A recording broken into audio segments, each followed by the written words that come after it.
today. We're going to get started. This is the Capital Learning Community. Thanks so much.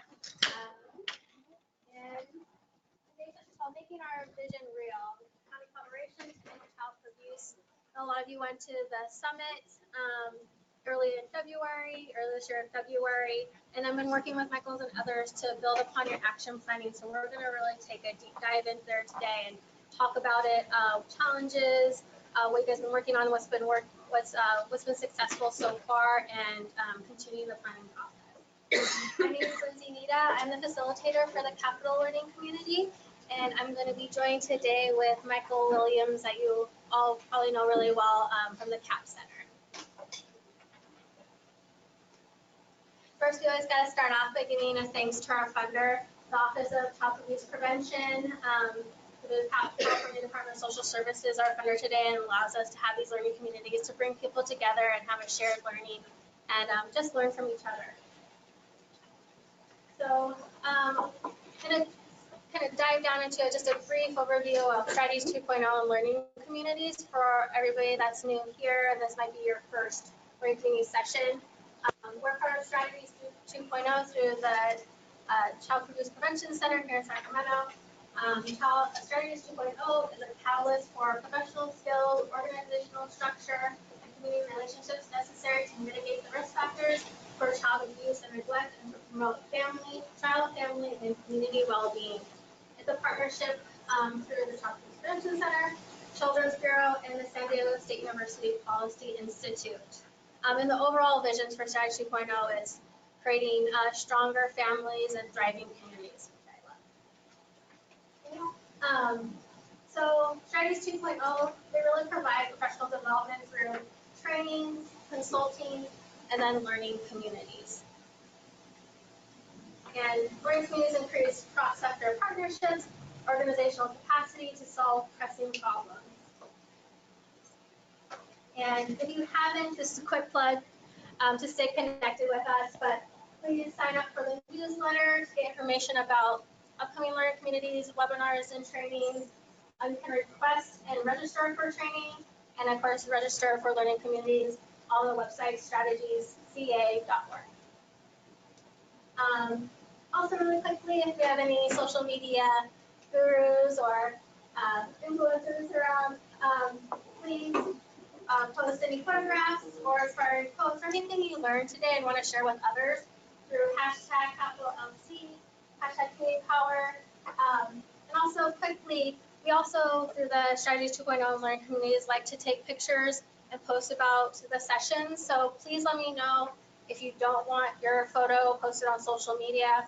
We'll make sure to respect that, but really would love to share everything and everyone's thoughts on social media. Now I'm going to send it over to Michael to go over the agenda. And I have a microphone. So, hi, everyone. Welcome. By way, I'm going to say hello also to the folks online. And by way of saying hello to the folks online, maybe Bryn, some of them can give you feedback about whether they hear me well with my microphone. So we have a great group of folks in the room. We have folks participating online. And our work for today, so we're doing the welcome and introductions, and we'll get to that in a minute. The 2019 Prevention Summit in County Planning. A little bit later, Angela Ponovas from OCAP is going to be here to talk about the vision behind the summit and the prevention planning. I'm going to give an outline of what the work has been, but that will be part of the work and the prevention planning process. We have a great panel today of counties that were involved in the summit and are doing the prevention plans. And the other great thing about the panel too, it's a combination of the types of partners. We have a child welfare partner, we have a family resource center partner, and we have a child abuse prevention council partner. So it couldn't have worked out better. So we'll talk more about that in a minute. And then the point of a learning community is our shared learning. This isn't a big public event where you're going to get orators. This is really a conversation. This isn't a training where we're going to go into skills. This is really going to be connecting around what are the issues facing our counties and what are the factors impacting child abuse and neglect and family well-being, and to find some common ground and maybe opportunities to network. Any questions about the agenda? So the objectives are to hear real-time accounts from counties grappling with the big issues and conditions that weigh on our communities, families, and children. Learn approaches to planning and collaborating that will help bring your own efforts to the next level. Explore possibilities for deeper learning that will bring us closer to realizing the change we want to see. Think we can pull that off? Yeah? Okay. So do look at through the lens and you know, let's ask ourselves as we go, is that what's working? Post-lunch, yeah. So we did have cookies, which are great, and we have fruit and sugar-free caffeine iced tea, so it is a post-lunch snack menu. So introductions. Really quickly, we'll go around the room, and if you can give your name, your organization, and the county where you reside. And I'm Michael Williams. I'm with the Child Abuse Prevention Center and co-director of Strategies 2.0, and I reside in Sacramento County.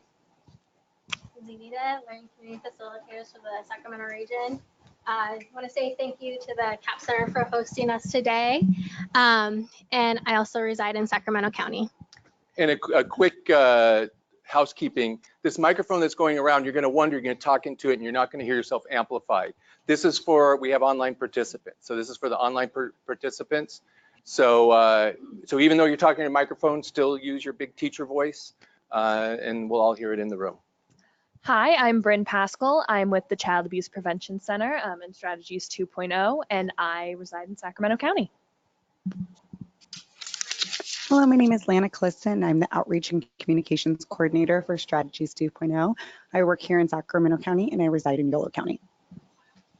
Hi, everybody. I'm Judy Sherman. I'm an independent contractor and I'm here as the kind of coordinator of all the learning communities across the state and supporting this learning community today. And I reside in Santa Cruz County. Hi, everyone. My name is Mike Baldwin. I'm here at the CAP Center as well. I am the Director of Statewide AmeriCorps Programs, and I reside here in Sacramento County. I'm Ashley Simon. I also work here at the CAP Center, and I reside in Sacramento County. Hi, my name is Tabitha Greer. I work at the CAP Center as well, and I reside in Sacramento County. I am through the AmeriCorps program, Child Welfare System Improvement statewide. Hi, I'm Kelly Barton. I'm with the CAP Center. I'm the executive assistant to our CEO. I reside in Sacramento County. Hi, I'm Regina Wong. I'm from the CAP Center as well, and I'm from Sacramento County. I'm Melody Easton at the CAP Center. I'm the Birth and Beyond Collaborative Project Manager, and I reside in Sacramento County. How are you? Troy Nichols. I'm with our Healthy Families America and Strategies 2.0 program. I'm the Senior Training and Consulting Specialist. Yolo County, I'm sorry. Hi, I'm Gia Lewis. I'm with the CAP Center. I'm the Senior Project Manager for Safe Sleep Baby Every Smile Counts, which is a dental program, and soon to be hopefully Black Infant Health. And I reside in Sacramento County.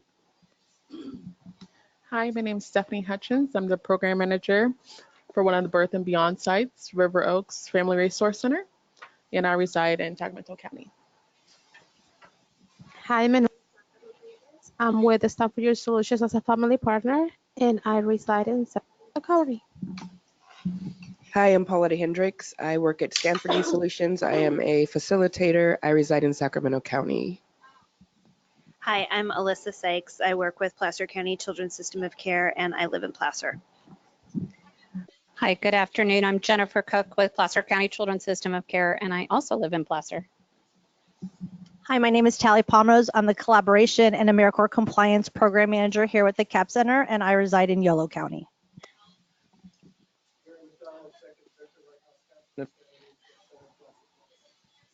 Good afternoon, Deborah Sun, Director with the California Alliance of Child and Family Services, work in Sacramento, live in Solano County. My name is Elise. I am an AmeriCorps home visitor at Valley High Family Resource Center with Sacramento Children's Home in Sacramento County. I'm Abigail. I work for County Department of Child, Family, and Adult Services, and I live here in Sacramento County. I'm Sabrina Dean. I'm with Lighthouse Counseling and Family Resource Center, and I'm in Placer County. Good afternoon, and thank you all for being here. I'm Stephanie Beegler with the Child Abuse Prevention Center and reside in Sacramento County. Hi, I'm Lola Cornish, President-elect for the local chapter of the California Association for the Education of Young Children, which interestingly enough has many of the same counties as this learning community, and I reside in Sacramento County. Hi, I'm Sarah Rock. I'm an independent contractor and I live in YOLO. Hi, Janice LaRue. I'm the executive director for First Five Placer in Placer County, where I live, and I'm also the president for the First Five Association. Melissa Jacobs. I'm division manager with Sacramento County Behavioral Health, and I reside in Sacramento. Liz Cornell. I'm a program specialist with Yuba County Child and Adult Protective Services, and I reside in Yuba County. I'm Dakota Crossley. I'm a AmeriCorps member working at Stanford Youth Solutions as a youth advocate. Hello, I'm Ariana Turner. I serve in AmeriCorps as well at Stanford Youth Solutions as a youth advocate. Hi, good afternoon. I'm Christine Smith. I'm with Help Me Grow Sacramento County. I am with Sacramento County Office of Education, and I reside here in Sacramento. Hi, my name is Kathy LeBlanc. I'm the Executive Director of Camptonville Community Partnership, and I live in Yuba County. Good afternoon, Barbara Bastana with the Placer, I can't even speak, sorry, Child Abuse Prevention Council, Kids First, and we have 2 family resource centers as well. Hi, everyone. Michelle Callejas with Sacramento County Department of Child, Family, and Adult Services. Great, thank you. What a powerful room. This is really exciting, and a lot of the folks who have been involved with the county planning are here, which will really enrich the conversation, and a lot of folks with different angles on the work in your county. So this should be great. Oh, the online folks, yes. Okay. Yes, and we have a few people from our online audience who wrote in. Nicole Mayon from Help Me Grow YOLO County, who lives in Sacramento County, and Candace Jones, who's serving with AmeriCorps for AmeriCorps Family Resource Center aid with River Oak Center for Children, Birth and Beyond Family Resource Center, who serves for Sacramento, Oak Park. So thank you to those. We have more online participants, but thank you to those who wrote in to participate. Great, thanks. So that's for later. All right. So I'm going to give a quick overview of what the Prevention Summit was about and leave it to Angela Ponovas from OCAP, who will be here later to give more of the spirit of it. But just so you get the general outline. It was in January 31st, February 1st of this year. It was in San Diego. I don't know if it's on this slide. It was co-sponsored by the Office of Child Abuse Prevention, Department of Social Services, Child Welfare Directors Association, and Strategies 2.0. And especially that Child Welfare Directors Association, there's a group there called the Prevention Cabinet who have really been driving a prevention agenda and making these connections. And so that's what brought about this summit. We sent out applications for counties to participate because we only had so much room in a room, and we want counties to have teams that were representative of up to 10 of cross-organizational partners. So we thought we were going to accept 20. We squeezed in 2 more, but this was such great indication of on fairly short notice, because the RFP went out in November. For folks saying, yes, we want to pull a bunch of folks together and we can get to San Diego together. So we're looking forward to doing more in 2 years. We plan to have another summit. So in the application process, the Child Abuse Prevention Council and the Child Welfare Director or Program Director were co-leads. They were sponsored by those groups. So these were groups where they're encouraged to have folks in decision-making capacity. This was about moving the agenda of your county. And that was the work of the days.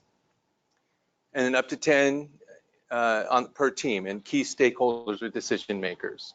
So first fives were really well represented. A lot of counties had probation offices. Family resource centers were really well represented. So folks who were involved with some existing collaborations around child abuse prevention and folks who some connected for the first time. The counties were instructed to have a pre-meeting with a larger group than those 10 to go over kind of some self-assessment and some priorities, and then were asked to do, tasked to do prevention plans coming out of it. That was the whole purpose. So kind of paying in arrears the ticket price to San Diego through this work, but the counties were there because they were inspired to do that and ready to get together around that. And then to eventually have post-summit meetings with that larger group again.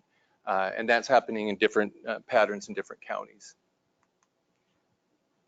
So shortly after the summit, the sponsors, OCAP Strategies 2.0, CWDA got together and said, hey, I'm actually right. I don't know how ready you are. I got right to your slide. Okay. Well, I could do the basics and you can like take over wherever you like. Hi, this is Angela Panovas from OCAP, for folks who don't know. Thank you. So I was just talking about this question, what success will look for the county. So I just talked about the context of the summit and the sponsorship. And so I can go through the basics and then you can kind of talk about a little bit more about the purpose and the spirit behind it. Does that work? Okay. So we got together and we talked about, we reported out on the work so far with counties. This was just a couple months after. So most counties had met, not all counties had met. And we said, what will success look like for the county planning process? And one thing would be a team, this ongoing team, a structural change in the county. So they have this ongoing team that includes and is owned by Child Welfare and the Child Abuse Prevention Council, as well as other invested stakeholders, that meets regularly, is identified with a name. So some are Prevention Cabinet, some are Child Abuse Prevention Executive Council, Prevention Network. And we'll hear some varieties of that from our panelists, and is progressing toward wider and deeper engagement. And then that's the team, that's the who, and the what is a plan that includes a shared vision and mission, a theory of change. So, and I'll talk more about that in practice in a minute. Clear primary, secondary, tertiary prevention outcomes, with the assumption that a lot of the secondary, and Angela can correct me, but I think a lot of the secondary and tertiary in some ways exist in system improvement plans and child welfare plans. And so this is a bolster to the primary prevention work, and to put a spotlight on that, but to really cover those areas. And systems level strategies to achieve those. Actually, one thing that I think I did not get on the list was, oh, here it is, measures for accountability, so clear outcomes. So that, I think, that's kind of the quick outline of the summit and planning process. So I don't know if you would like to share your thoughts on the purpose and vision for the process and what OCAP is hoping to get. Sure. Is the microphone on? You got it? Okay. Okay. Hi, everybody. Can you hear me? Yeah, the microphone isn't for amplification, it's for the online folks. Oh, okay. So we have to do our own amplification. Okay. Well, you can hear me. That's all that matters, Michelle. I don't know really what I can add to Michael's presentation, but I will say that this all got started a little over a year ago. Frank Mecca, I think, was having a conversation with Diana Boyer and basically looking at the ICPM, the Integrative Core Practice Model, and saying, where is prevention in this? And with that, Diana Boyer decided, and I guess with child welfare directors, decided to bring in Robin Jenkins from North Carolina State. Yeah. So he came and spoke to all the child welfare directors and said, whose responsibility is prevention? And much to my surprise, because OCAP was constantly kind of saying, what about prevention? What about many of the counties felt like, well, prevention's not really our responsibility. And that, looking back, is understandable because counties are very much dealing with reactive responses to the fact that they're receiving child welfare calls. And so they are overloaded with facing those child welfare calls. I'm looking at Jennifer back there as she smiles. And and so prevention is kind of a luxury, if you will, and certainly it's not well funded. So with that, there were people in the room who were prevention advocates. And so from those people that were in the room, they decided to form what we call the prevention cabinet. And the prevention cabinet is made up of about 10 child welfare directors that come together monthly and talk about how do we basically increase prevention across the state and affect our peers where they will want to also increase prevention. So from that prevention cabinet meeting, the cabinet made the decision we'd really like to have a convening. And as it happened, I was already funding Strategies 2.0 to host a prevention convening. So I said, well, let's leverage what I've already funded and see if Strategies 2.0 is on board for hosting this convening. And of course, they were thrilled. They were so excited. So they came on board and we started the process of planning. And then the directors said, well, we really want to host this event in January because there's a 5th week in January and that's going to work out better. And as luck would have it, Rady's Children's Hospital was hosting the Child Maltreatment Conference in San Diego in January and offered to give us space at that conference.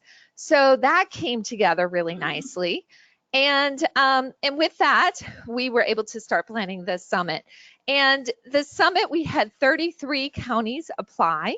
And I was so excited by the fact that we had 33 counties. I mean, to me, that was tremendous. And it was competitive. Each of those counties had to submit an application. And they really had to show readiness to us by having a team together to be able to attend this summit. And the invitations went out to child welfare directors in partnership with child abuse prevention centers. And to be honest, that was strategic. We really want child abuse prevention centers to help counties with the convening aspects of building prevention within communities. So we sent it to those 2 leads and said that jointly you need to select 8 partners to be at the table with you, and you could bring up to 10 people. So because of capacity, the room capacity, we had space for 220, and we allowed 22 counties to come. And with that, I can tell you the counties, if you're interested. Did you share that? No? So, oh, actually, I didn't bring it. I apologize. But what I will tell you is we had an interesting mix. We had 44 representatives of child welfare. We had 42 community-based organizations. We had 22 child abuse prevention councils. We had 22 first fives. We had 15 from public health. We had 15 from education. We had 14 from behavioral mental health. We had 11 family resource centers.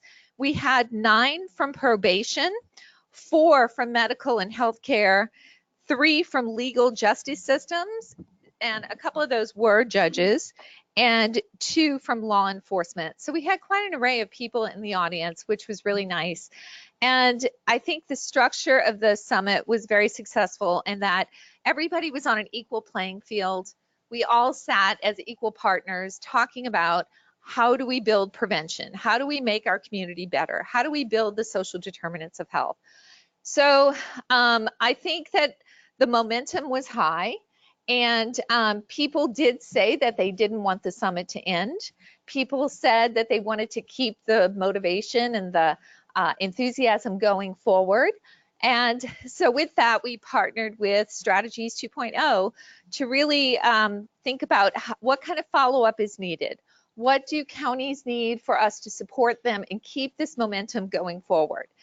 And that is really our learning right now, is what do counties need?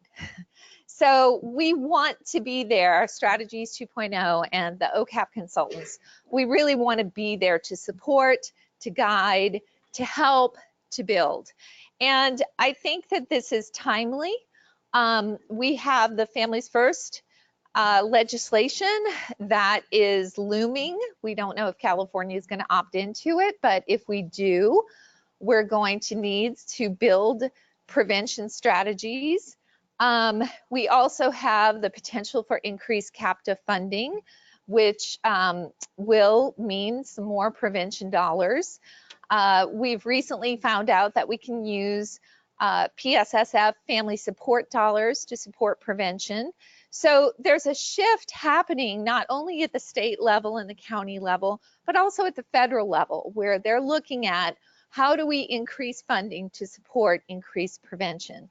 So I think the timeliness is really great, and there is good momentum, and now we are in the process of planning the learning conversation with the 22 counties that applied.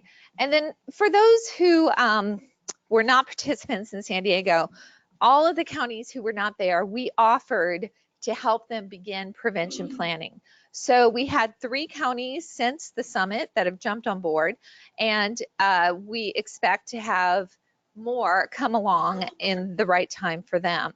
So the learning conversation will be those who are currently on board, and we're looking to bring, just again for capacity reasons, only 3 people from each county. So the CAPC, the child welfare director, and then 1 of their partners can come. And we're going to have training, and we're going to have action planning, just as we did at the summit, and hopefully keep the momentum going forward. So the learning conversation is expected to occur in September, and we sent the save the date out, I think it was on Friday, and so you may be hearing about that. But really, we're figuring this out as you guys are. Because in a lot of ways, I don't think that we realized just how much people needed to grow in the area of prevention. I mean, literally, we've had people say, well, what is prevention? So we're really going back to the basics of what is prevention? How should this work? And we're figuring out what tools, what supports are needed as we go. So I think we were going to talk about the goals of all of this. Had that come up already? Not overall, yeah. Okay, didn't you have a slide on Oh. that? I hope. It was the what will success look like was what we had. Okay, Yeah. and then you went through that. Went through that, yeah. Yeah. So I will say that Michael mentioned that we think that we have some secondary and tertiary prevention plans that already occur in the system improvement plans. Our staff are doing an audit right now of all SIPs, just to give us a baseline of what currently exists, because we really want to talk about how we've increased prevention over time, and we want to see the presence of more prevention plans coming forward as we move into the next 5 years. So every SIP is for 5 years, and so we're hoping to see more prevention showing up in those SIPs. So that is what we're doing. And does anybody have any questions? Yes. System improvement plan. So every county does a system improvement plan, and it's based on the county self-assessment. And so we even, for this summit, we built prevention dashboards based on the major drivers into the child welfare system. And so we are looking at what are those major drivers and then talking with every county about how do we improve these aspects of the overall community. So for primary prevention, that is. Okay. Anything else? All right, guys. Great, thank you. So, and we'll also have some time for Q&A. We're gonna have our panel in a minute and a quick break, and then when we'll come back, we'll have a little time for Q&A. And so if you had any thoughts from Angela as part of the conversation, take note now, and as the panel goes on, also take notes, and then we'll have a time together to do that. So what I'm going to describe is a little bit of the planning process and more about the plan development. There's two things that I know aren't on the slides that all the counties are working on. So with Strategies 2.0, I'm at the CAP Center, and I oversee our Northern California work, and we have partners in Southern California. So I've been able to hear from different of our consulting staff how it's going with counties. I've had the good fortune to work with a lot of counties. And so a lot of common tasks are showing up in terms of the fallout from the summit. One is defining what we mean by prevention. In a lot of ways, that got a big boost. And if you didn't pick up the handout on the side, OCAP presented an information piece, an infographic on what we mean by primary, secondary, and tertiary prevention. And my thumbnail, and I could be corrected, but primary is those things that really get at the general population as well as community inputs, community risk factors around abuse. Secondary is for folks who are identified as at risk. So identified through addiction services or teen moms or folks at risk of entering the system. And then tertiary is preventing more abuse for kids and families who entered the system. Is that all right? Okay. It's much more richly said in the flyer. So that was one task, define what we mean by prevention. And we have a huge tool, and that actually a lot of counties are really running with that to kind of inventory what they have in their county in those areas. The other task is how do we work together? What are our governing principles? What's our decision-making process? And they're taking different paths to that as well. So some are kind of barreled into the task and said, let's step back. How are we making decisions together? Others, and I won't give away too much, but I know I've been working with Yuba, who has been very systematic about that process. So, but that's the other task, and that's what we're starting to help out with too, is defining those governing principles and decision-making principles. And then the others developing the plan. Were you about to get my attention with something, or? Okay. So I'm going to talk about some of the common elements of us working with counties on developing their plans. It's a framework we've been using at Strategies 2.0.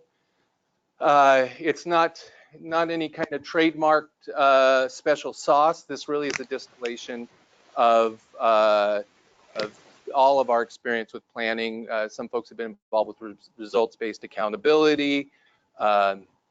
In Sacramento, we had a great resource around the theory of aligned action.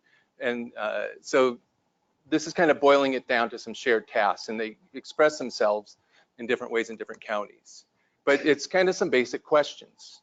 Where are we now? Where do we want to go? And how do we get there? Or actually, and how do we know we're making progress? And actually, I got some feedback. I thought I switched it here. And a lot of times, I think our experience with the counties is the ready task to do is to assess where we are now, to do an ecological inventory or do some sort of asset map of what's going on in the county. But in some ways, that needs to be informed by the second question, where do we want to go? And if I were to march into let's do a planning process, I would say first, let's talk about where we want to go. Because I think what will happen with a lot of these counties, some of them have done a preliminary survey, and then after they've had the conversation, where do we want to go, are going to step back and say, how adequate is our services in the community compared to where we want to go? And then how do we get there? The action planning, how do we know we're making progress? Our metrics, our outcomes. Does that make sense? That kind of fit folks who've been involved in planning process? Does that kind of fit your experience? So I'm going to just walk through that quickly, and then we'll get to our panel. So here's what it kind of looks like. Where we want to go in the end is really our vision. And what will it take to get there is, well, there's conditions that'll bring about the vision. Some of it are those risk factors that OCAP put in the county dashboard. Some counties might have other things that are really showing themselves, depending on where they focus. So as I said, the idea is to work towards the vision, but in your planning, you kind of start with the vision and work back. The other thing that's important in the process is logic to me. So these arrows kind of represent the phrase so that. In other words, if I set up an action plan, I don't know if anyone saw the cartoon, I've mentioned this in some of our planning process, of mathematicians at a chalkboard. And there's all these equations on this side, and there's the answer over here. In the middle is the phrase, then a miracle occurs, right? That I think a lot of times our logic models and our theories of change are, well, we're doing a lot of great stuff, so it ought to create our vision. And we've been able to have some conversations in the counties about how. Is this really what we think is going to get us there? And so, so that translates to different, and this is, and as I said, so different order. You start with your vision, say, where do we want to go? What are we doing now? And now let's work back. Kind of if you were planning a party, you would say, okay, what's the date of our party? Let's work back with all the things we need to do. What will it take to bring about that vision? What are the conditions? What we need to change in our community in order to reduce child abuse? And then what will we need to do to make those happen? And how does that compare to what we're doing now? That's what we need to do differently. And then this last kind of, to get from where we are now to what we need to do differently is action plans. So that translates into planning activities like your vision, to do a visioning exercise. So some counties are doing that. Some counties are looking at, well, there are child abuse and different kinds of prevention plans in place. Let's look at those side by side and see what vision they create together. And also saying, what are some population level targets? What are some things where, what kind of a dent do we want to make in the rate of child abuse placements, of placements in the system, or reports of child abuse? Different counties are going to come up with different metrics. So you look at your vision and you look at where you are now. So a lot of counties are doing some level of ecological inventory, asset mapping, to see what are the services now. And as I said, some have already gotten to that. And when they get more to the vision, might step back and say, how's this going to get us there? And then you work back. So the conditions for our vision is the theory of change. If opioid addiction were reduced significantly, we would see a reduce in child neglect reports. That's kind of the things that you think will bring about vision. And the hope is, when you're doing planning, is to get those things that you can take action on that have some leverage towards making the end happen. And then what will it take to bring about change? So that might be when you do a deeper needs assessment, do a deeper review of data, do a strengths, weaknesses, opportunities, threats analysis, and that's the goals. What are we going to do to achieve these things? And then what do we need to do differently?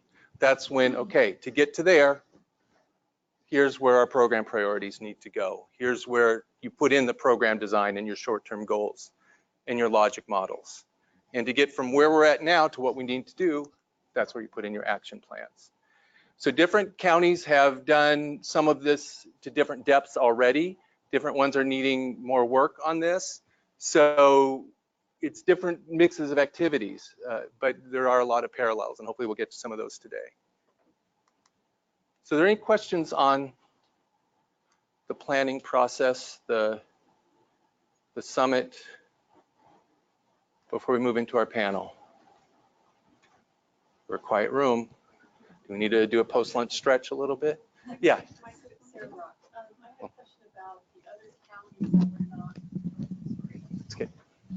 It's weird since there's no sound that comes Yeah, out. yeah, yeah. the other Happens every counties, and time. I'm sure you get this asked all the time. Forgive me if I'm repeating what others may know, but what's the plan for the other counties that weren't part of that 22 or now the 25?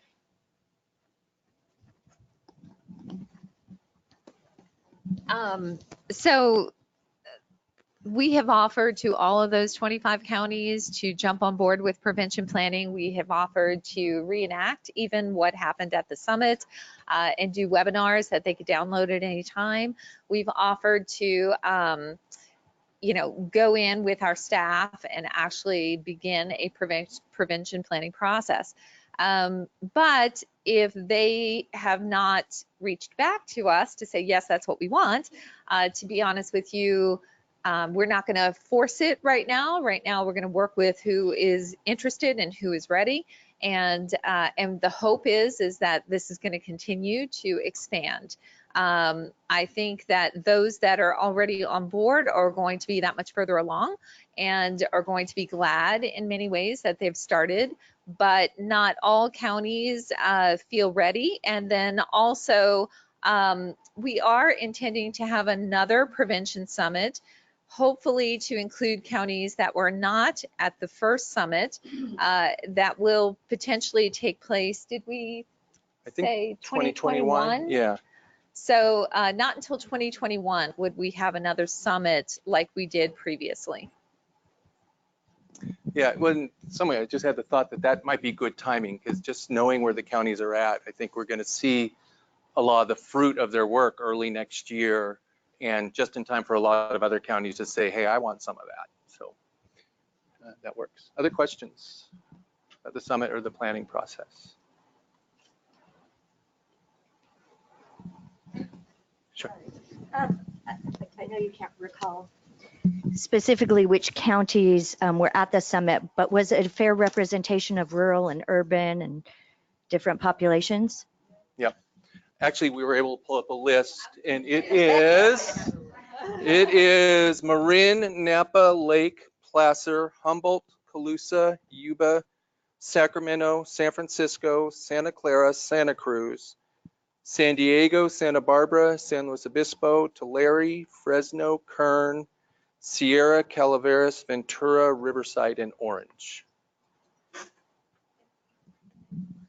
I just want to say that we were very intentional about mixing large counties, small counties, various aspects of the state, and it really was a fair scoring process that got these counties to be at this event. So, so it wasn't based on any preferences of anybody. It was based on geographical representation and their applications. Other questions about the summit or the planning process? Okay, well then I'm gonna bring the microphone over here and do just a brief introduction of our panelists. So I've had the good fortune to work with all three of these counties. And so I'm just gonna kind of just get into it. And so Barbara Bassana has been the point person for Placer County with Kids First, and Michelle Callejas has been the lead, the co-lead for Sacramento, the director of our Department of Children and Family Services, and Kathy LeBlanc has been is the lead right now with Yuba County, and the director of Camptonville, actually it's community partnerships. I thought I corrected that as well. And as I said earlier, an exciting thing about this panel is it really is a representation of the community organization, child welfare, and the CAPC. So those angles will be very appreciated. So what I told the panelists is that they would have 10 minutes each, and I gave them 5 questions, but they could emphasize or riff or whatever within that 10 minutes, which were these. Please tell us what motivated you to pull together a county team for attending the summit and creating a shared prevention plan.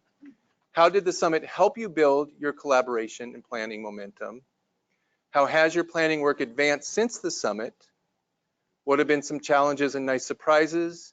What would you want to hear or learn from other counties doing this work? So I will, those are the questions that folks were tasked with, and maybe we'll go Maybe we'll start at the far end of the table, if that's okay, Kathy, and get you the microphone. Hi, once again, my name is Kathy LeBlanc. Cantonville Community Partnership does have a family resource center as part of what we do there. We're a small nonprofit in a town of about 700 people in the Sierra Nevada foothills. I came to work for this community-driven nonprofit in about 1996 at the start of Sierra Health Foundation's Community Partnerships for Healthy Children 10-year initiative. During that time, that collaborative developed a countywide community-driven coalition called Yuba Community Collaborative for Healthy Children, and we all worked hard to organize, locate, and guide community leaders. Through that, I became a member of the Yuba County Children's Council and Child Abuse Prevention Council. And we began a family resource center network at that time. I represent the foothill community of Yuba County. Yuba County is a very diverse county with populations both in the city and in very remote rural areas.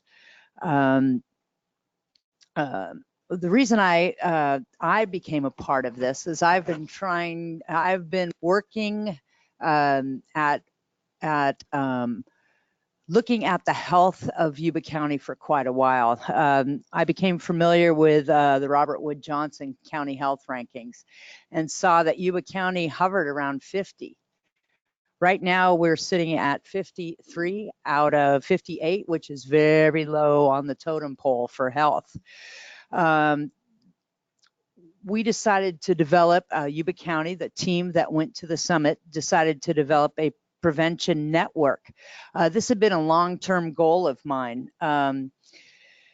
Over the last 20 years, the county had fits and starts, but never really grabbed the big picture traction it needed until now.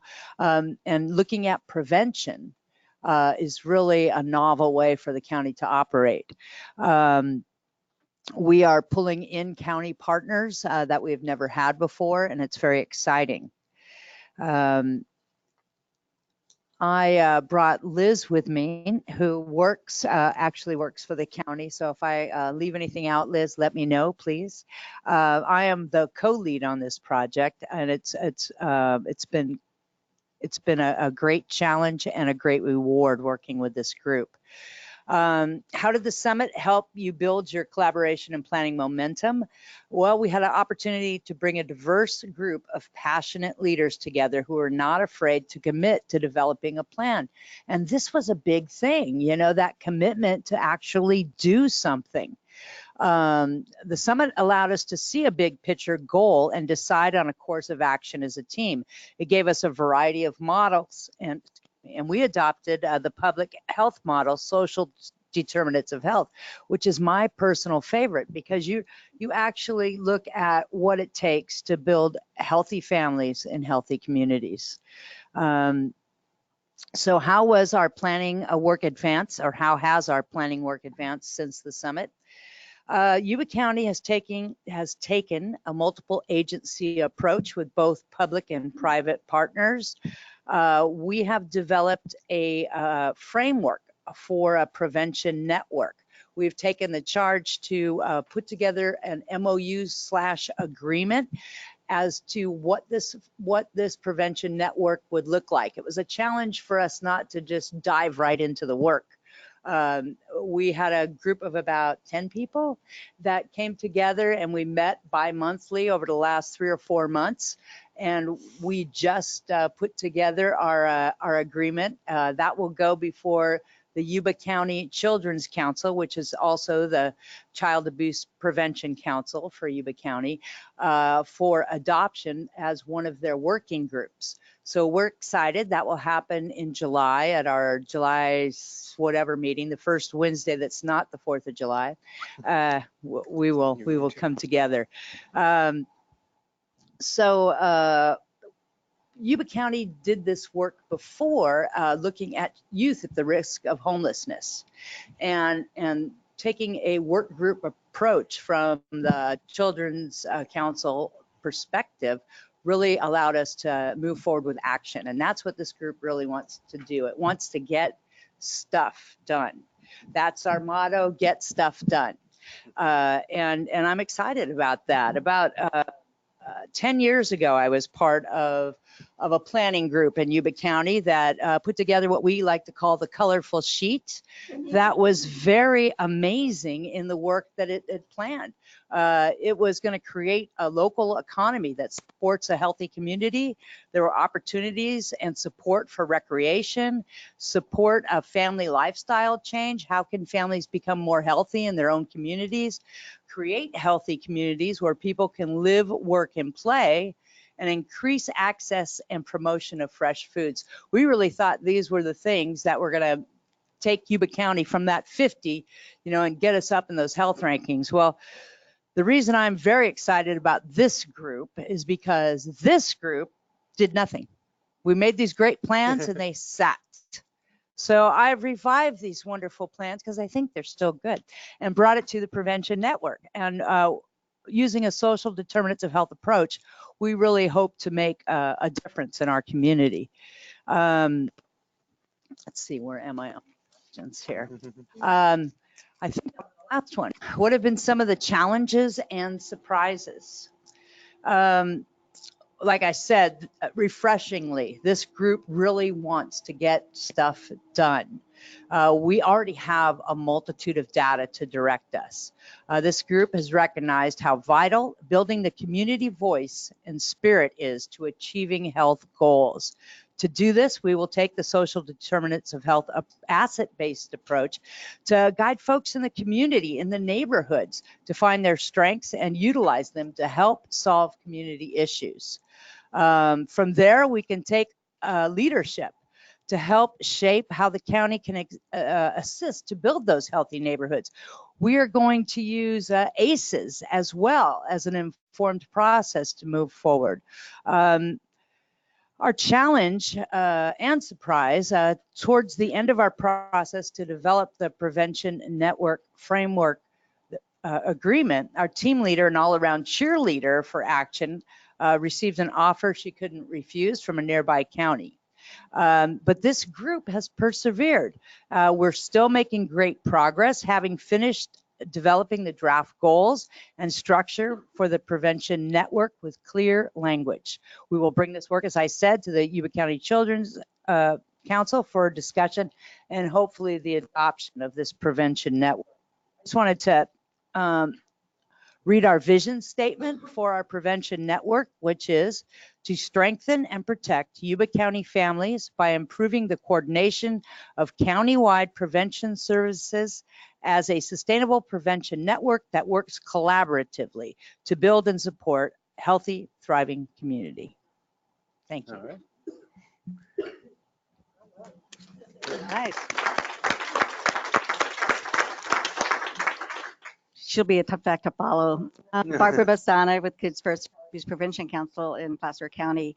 And over the past couple of years, one of the things that we've been involved in from the CAPC is several movements to collaborate on a more broader range with our local partners. And that's been with the Innovative Partnerships that was funded by OCAP as well.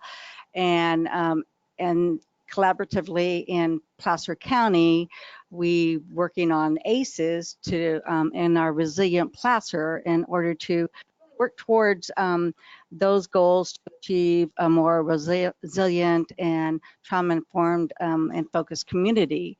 As well as we have a strong campaign for community wellness in Placer County through our Mental Health Services Act. And we also collaborate already in a lot of ways strongly with First Five and the other FRCs and client-facing partners. And that includes partnerships not only with the Children's System of Care, but with our District Attorney's Office and, Health and Human Services. And it's just, it was a great opportunity also when, I've been involved with the Citizens Review Panel, and a lot of that had to do with prevention work and discussions on how to support prevention in the state and recommendations to OCAP as well.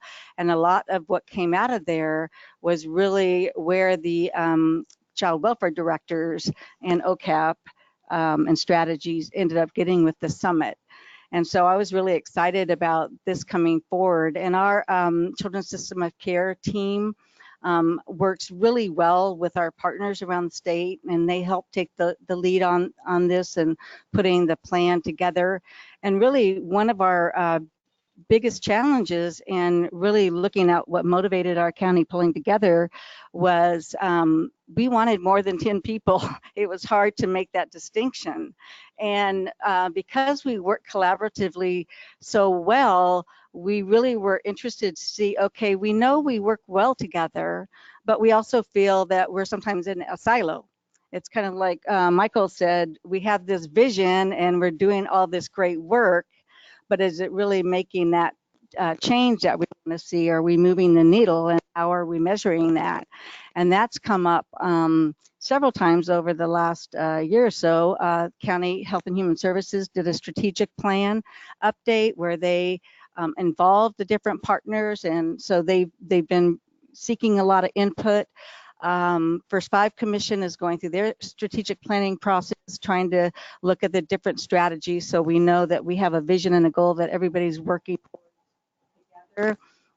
It's great timing with Mental Health Services Act because they're doing those community surveys and the restructuring for the strategies and priorities. And it's just great timing for us as a county to be able to put all of those things together. And this was a great way to really bring focus to that so that we could really get that focus together with the agencies or the people that needed to be at the table.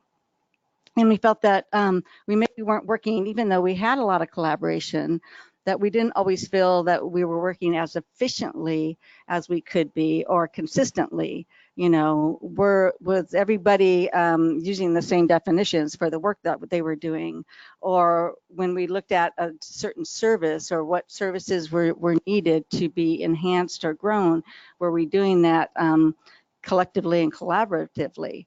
And the county and First Five Commission has always been strong partners and included the Family Resource Centers and other client-facing groups in the delivery of the service. And so that's always been strong in Placer County.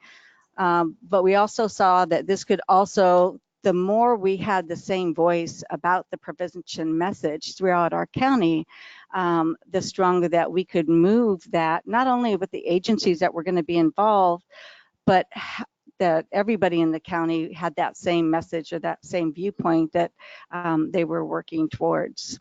So we really felt we could be more organized, we could be more effective. We could strengthen our communications, even though we do have good communications there. Again, we could strengthen those communications, and together we could become more effective. As well, there's some other things that are coming through that Janice brought up. You know, that there's system changes that are coming through on trauma informed. We have AB 114 alignment, and what is LCFF? Oh, okay. Yeah, thank you. Has changed system in the school. But and so when we got to the table, we had Latino Leadership Council, Lighthouse Family Counseling, Kids First, Child Abuse Prevention Council. We had members of the Children's System of Care, members from Health and Human Services, from the Office of Education. So we had a great group, and even though there's people we felt were missing, like our Sierra Native Alliance is our Native family groups, we had talked about whether, you know, criminal justice or law enforcement, who are part of our participants, and then CORE, which is our, they just changed their name, but it's basically addiction and substance abuse services for mothers and children and families. So that's really a lot of what motivated us to submit the plan and passionate about it. So how did the summit help you build your collaboration and planning momentum?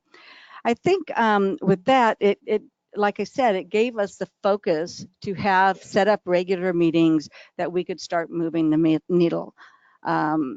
As there's a lot of other plans and strategies happening in different areas, it was also a way to bring those and align them so that we're all moving towards a right direction. We looked at the data access and points, and thanks to First Five and some of the work being done at the county, they have begun that data mapping process that's not only by the types of services, but where in the county geographically those might be found or placed, so that we can also look at those types of issues that came up, as well as the survey that the county's doing on that takes a look at that as well.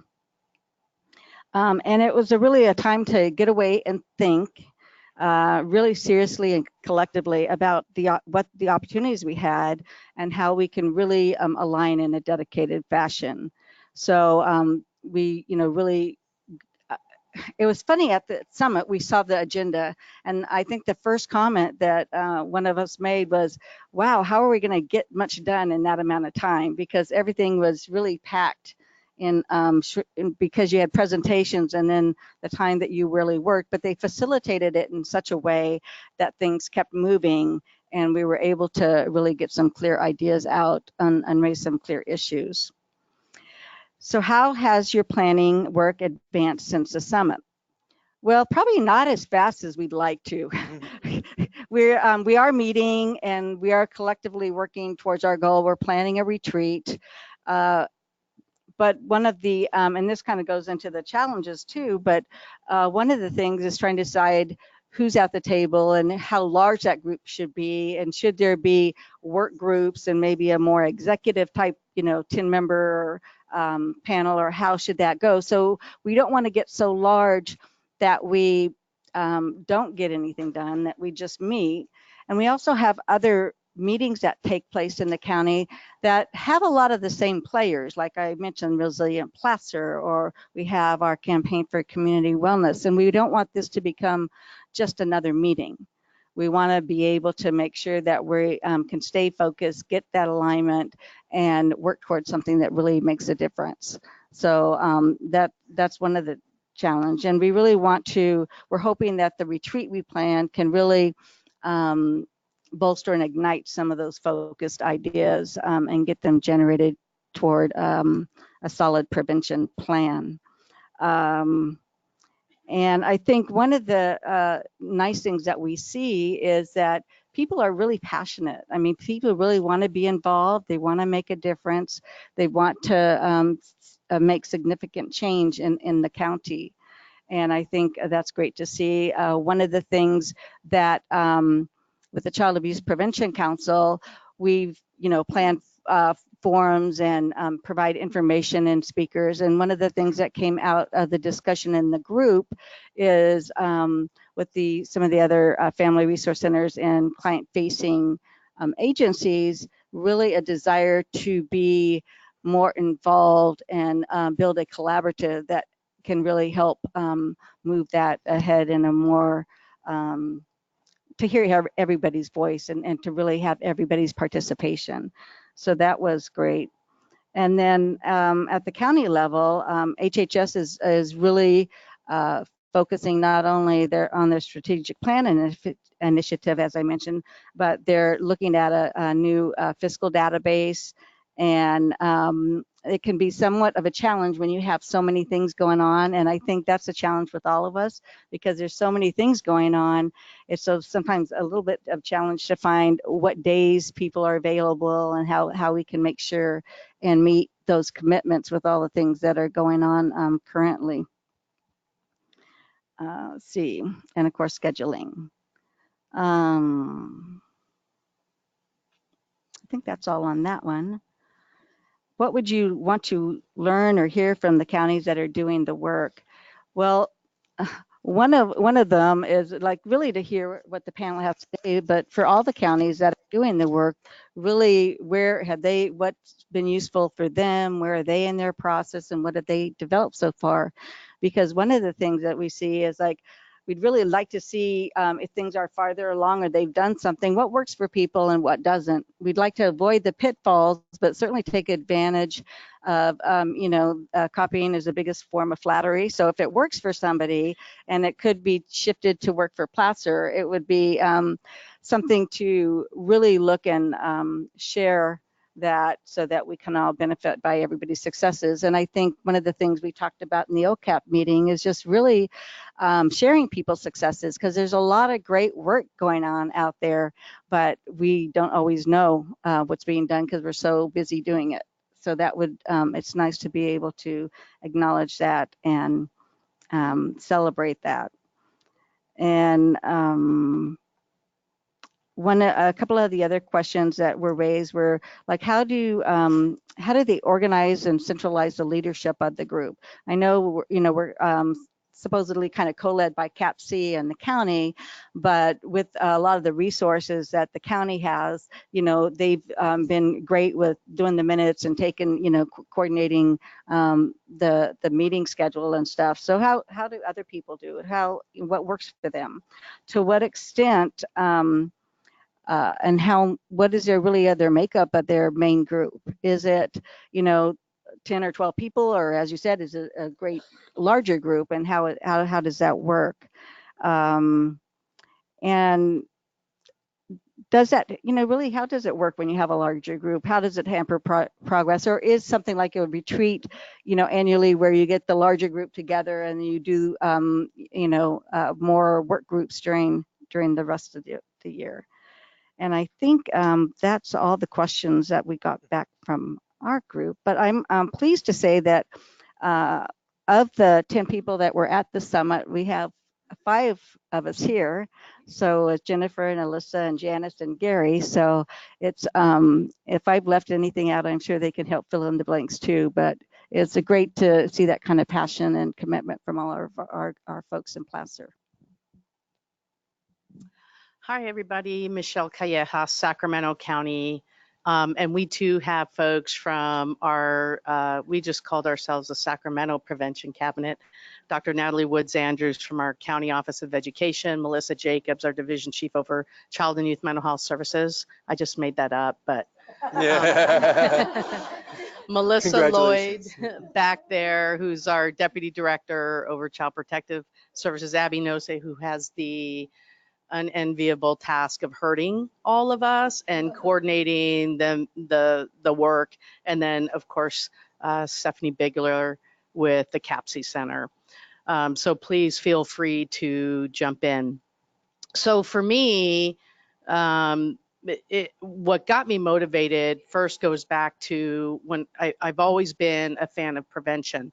And when I started my career, I was in the domestic violence sexual assault agency. And there was so much prevention work done on a daily basis, education, psychoeducation, really that filled my heart to see kind of light bulbs go on and people see that they have the capacity for change and the hope that can come with just a little bit of information and support. And then I served many years in mental health, both as a clinician and then also in management. And there was a big focus on prevention as well in mental health. And I see mental health as prevention, period. And especially with the passage of the Mental Health Services Act and that chunk of millions of dollars dedicated solely to prevention and early intervention. It was thrilling. It was exciting what we created in our community. And I started as Deputy Director in Child Welfare in 2012. And it was just a shift. We didn't talk about prevention. And quite frankly, my head was spinning so much because I'd been away from child welfare for 10 years that it didn't hit me for a while that we never talked about prevention. I think as either Angela or Michael said, we respond. Right? When there's something going on, we respond, we react. And so by the time it gets to us, something has happened or is about to happen. And oftentimes there's stuff by the time it gets to us that's been happening. So I was at the meeting when Dr. Jenkins came and spoke, and it was motivating, it was inspirational. And there were several of us who then helped form the cabinet or became members of the cabinet that were passionate about prevention. And we all got that we didn't talk about it. And I think in part, to be fair, we didn't talk about it because it isn't funded, right? Our main source of federal funding is Title IV-E. And for child welfare, we don't get paid to keep families out of the system, right? We can do it if there's local money to fund it. We get paid when we remove a child. And then when the child leaves, the funding goes away and we can't pay to keep children and families at home safe when that's one of the most stressful times of their life, when they've worked so hard to get the family back together and then we walk away. Congratulations, kind of you're on your own, right? So we knew I felt like this was an opportunity, and I don't think there was anyone on our cabinet that would disagree. The other piece, as Angela alluded to, is the stars just kind of seem to be aligning around this. As Sacramento County, we entered the Title IV-E waiver, which basically means that main source of federal funding, the regulations about how you can use the money are waived. The risk is you only get a chunk of money. And what we did with that chunk of money, because we believed we could, and then any savings we realized we could keep, right? So if we sent kids home, kept them out of care, we still got that top amount, where normally we sent a kid home and the money goes away. So we invested about $4 million in prevention. Primary prevention through our 9 family resource centers. CAPC's our fiscal administrator and overseer of all the programs. We invested in our early intervention family drug court, and then we enhanced some staffing positions at the front end to be able to reduce the number of investigations social workers get, as well as to be able to provide intensive family services to keep kids and families safely together. And so I also knew back in January, we were seeing some really good data points since the time we had started the waiver. And to date, it's like 28.5%, Melissa, reduction of the number of children in foster care since we started. We've reduced our monthly average entries by 29%. And so seeing the potential for prevention, even though it's not funded, right? It's really figuring out what funding do you get and how can you realign it to put it to the front end and try to leverage whatever is allowable. So for me, I was just motivated by, oh my gosh, there's an opportunity and people are interested, and we started the cabinet and things just kind of whirled from there. Suddenly we were at a summit. And it was really exciting and everybody was into it. So I think how the summit helped build our collaboration and planning. The summit was just kind of more enforcement, motivation. We had a really good team of local leaders at the table, all committed and kind of all trying to figure out, you know, we're all in a different lane, but really we're in the same pool. So how do we work together to not run into each other, but really leverage the work that everyone does? And we're fortunate here in Sacramento County to have a number of resources and amazing CBOs, our County Office of Education, the investments they make in prevention. So we had strong leaders at the table committed to the work. And our planning since the summit has been slower than I think we all wanted as well. But I think part of what helped is getting this local cabinet together to at least have a body that we could go to in a coordinated way around prevention efforts. So CAPC took the lead on going after 2 grants, one like back to back. It was crazy. And, it, you know, I know, Stephanie, you led it, but I imagine every single person on the CAPC team touched it in some way, whether they wanted to or not. It's right. But they miraculously got this in every member of our cabinet signed an MOU to be part of this, and basically it's funding to help us with this effort. So we're really hoping to get that, because right now we're, you know, Abby and Michael are trying to coordinate all of us, and it is not easy. So, but we're hoping to be able to have more of an infrastructure to really support the important work that we're doing.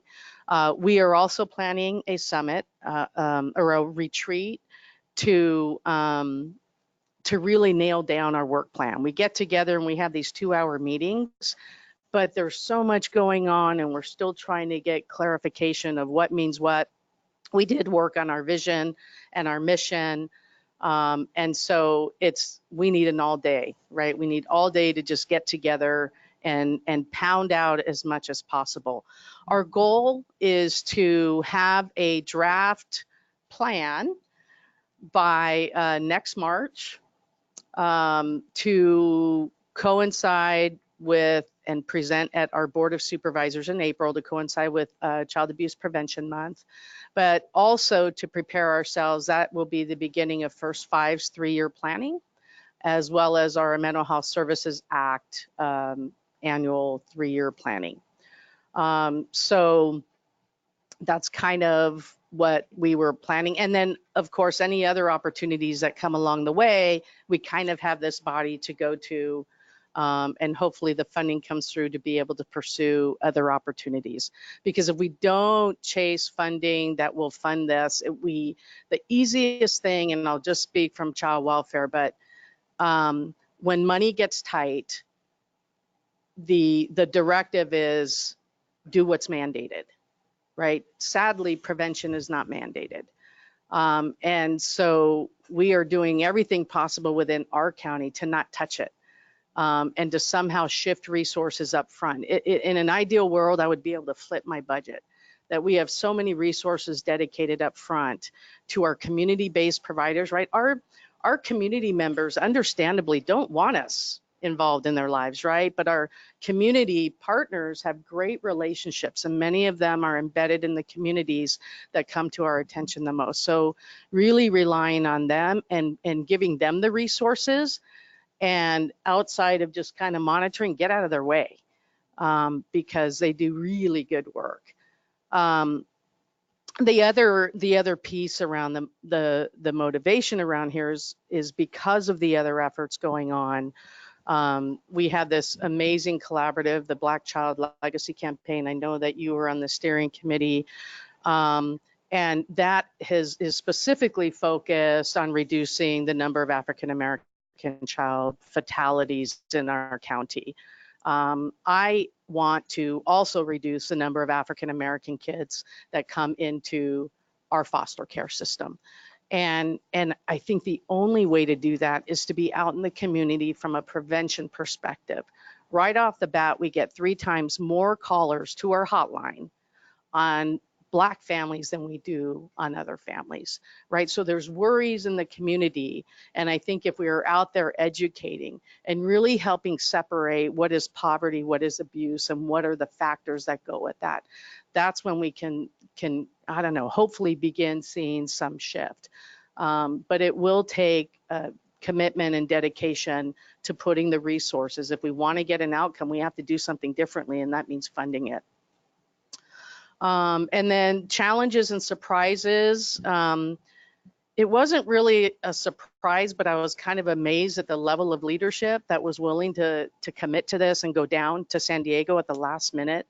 It was fast and furious, and they all did it. The challenging part of that is having, higher level leadership and the endless meetings and responsibilities, especially around budget, that can just pull people to other priorities. And so we're still trying to reconfigure, how do we not stop the work because we all can't get in the same room together? So we're still trying to tweak that a little bit. And quite frankly, at least in my world, the work gets done by our staff. And so that's where if we can somehow figure out how we get it there and then use our cabinet as more the steering committee, executive committee, to take recommendations, that's kind of what we're kicking around. And then what do I want to hear or learn from other counties? Just the work that's being done around prevention, how it's funding, what's being leveraged, not necessarily in money, but services, resources, knowledge, because this really is a shared, almost a shared responsibility to strengthening our communities. And we are limited in what we can do, and we rely on our partners in our community to really advance the work that needs to be done and to leverage the trust you have with the communities that we serve, that they don't trust us, and it's completely understandable as to the why. I think that's it. All right, thank you.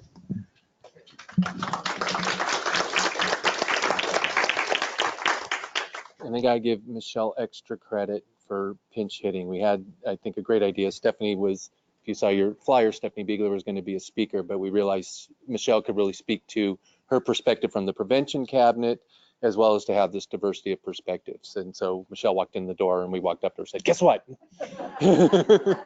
And she's a good sport. So hopefully you've got some questions stored in your mind, and maybe they're crystallizing now. We will take a 10-minute break and we'll come back here at 2:35, and then we'll have some questions for our panel, and then we're gonna have a discussion among us to see where we can take all this. So see you at 2:35. Restrooms down the hall in the middle. The codes are on the wall here. For women it's 10987, for men it's 10980. Thanks so much.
All right, everyone, can sit down, take a seat. Like to kind of get started back up again. You guys were able to get some water. Yeah, caffeine. Do some jumping jacks, because now we're going to start the question and answer part of the panel. But first, I'd like to thank the panel again for your really great insights and the hard work that you guys are doing.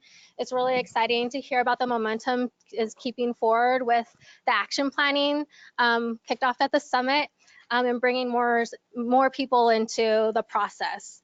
Heard a lot about building upon past efforts and current efforts, which is really great to strengthen the work. Meeting with people regularly with a clear path or goal has kept people engaged. And also just getting to know your county better and what resources there are to leverage, and how we all fit together and we can work together to make a deeper impact within our communities. I heard a lot of that during our panel. And I really liked Barbara's idea about celebrating successes. I think we all get so caught up in the work and the next thing, and once we're done, we just move on. But taking a moment to really discuss with each other and to teach each other and learn from another what was really successful and how did that actually happen, how did that come to be, and dive down into that so we can make sure that we are duplicating efforts where it's been successful and leaving and understanding what barriers there are and what challenges we're going to have to face to get there. So again, really thank you for your insight, but would love to open it up to all of you with any questions that you have for the panel or just about the process that Michael described. But let's start with questions and get the discussion going with each other. So can I have anybody, brave soul, want to go first with a question? Great, thanks, Lola. I actually have a couple of questions. The first is, I've been in nonprofits for a long time, and I've seen how this kind of coalition building comes and goes when it's tied to funding. So how do you plan to continue the momentum moving forward, even if there's not funding associated? And then how do you plan to institutionalize this work? That's my first question. Yeah. Here. Pass it.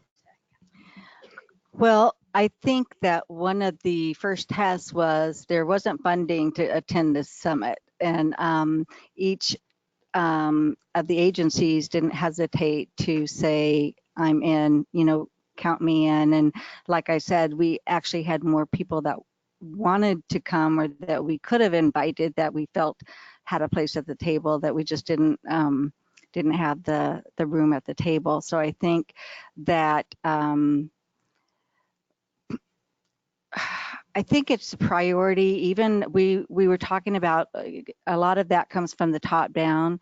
So when we can from the OCAP or how we get money or funds, that we also include those prevention type work and what we plan to do, even when we're getting grants or when we're building contracts with the county. And as I mentioned, it's great now that this is all happening at the same time as the plans for First Five and MHSA and the strategic planning going around, so that we can all work together to keep prevention as part of that priority. And that's what we do. It's our heart. I mean, we put a lot into educating our community, not only about child abuse and prevention, but in healthy families, and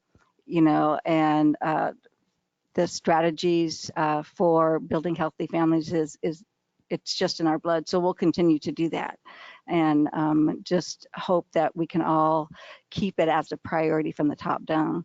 And as far as institutionalization, I think that's one of the first things that came up actually at the summit at our table conversation.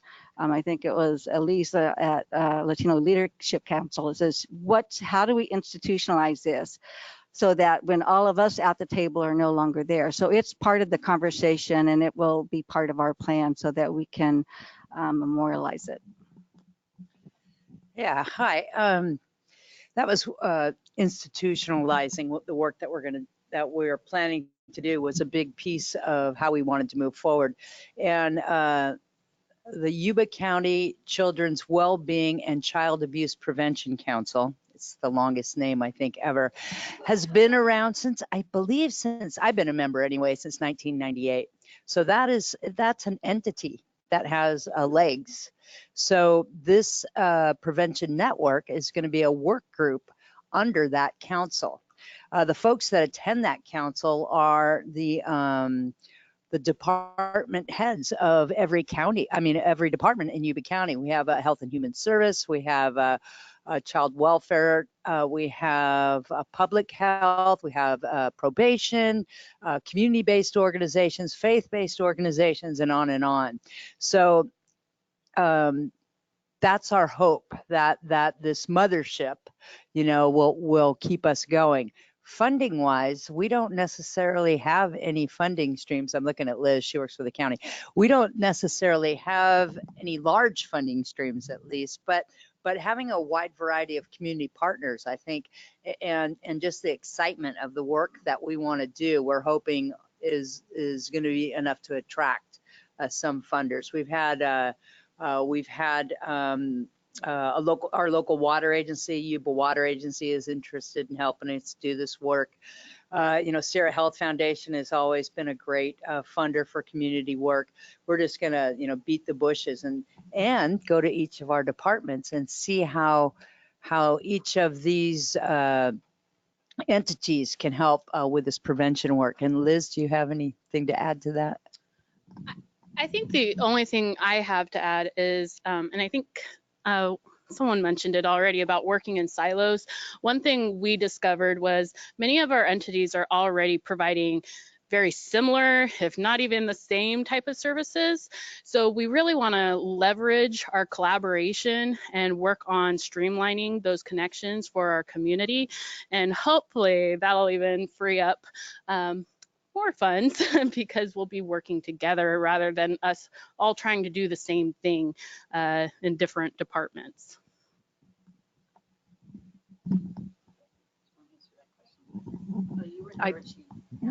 Well, I think just from the county perspective, as one of you shared, we didn't come into this with money.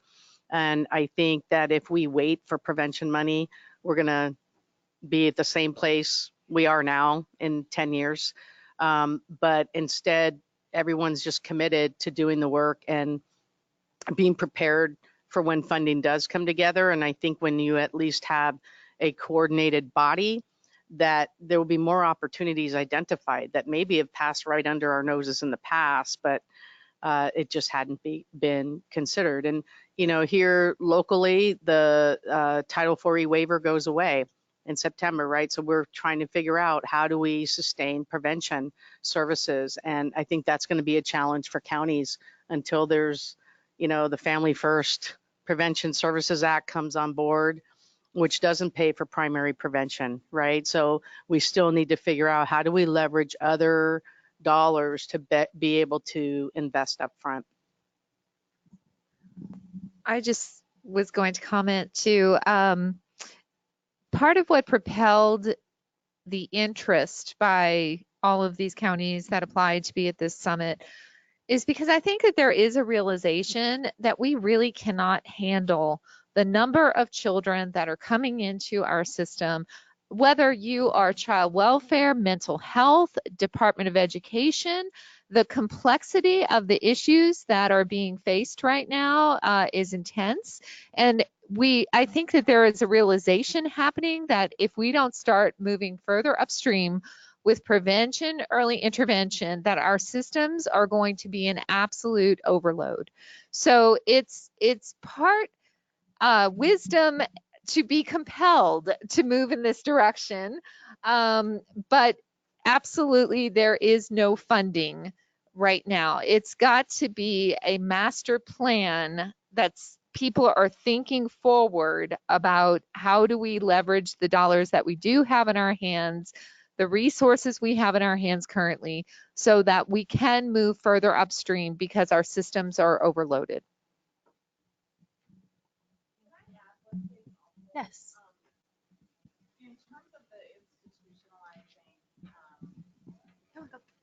Could hear me.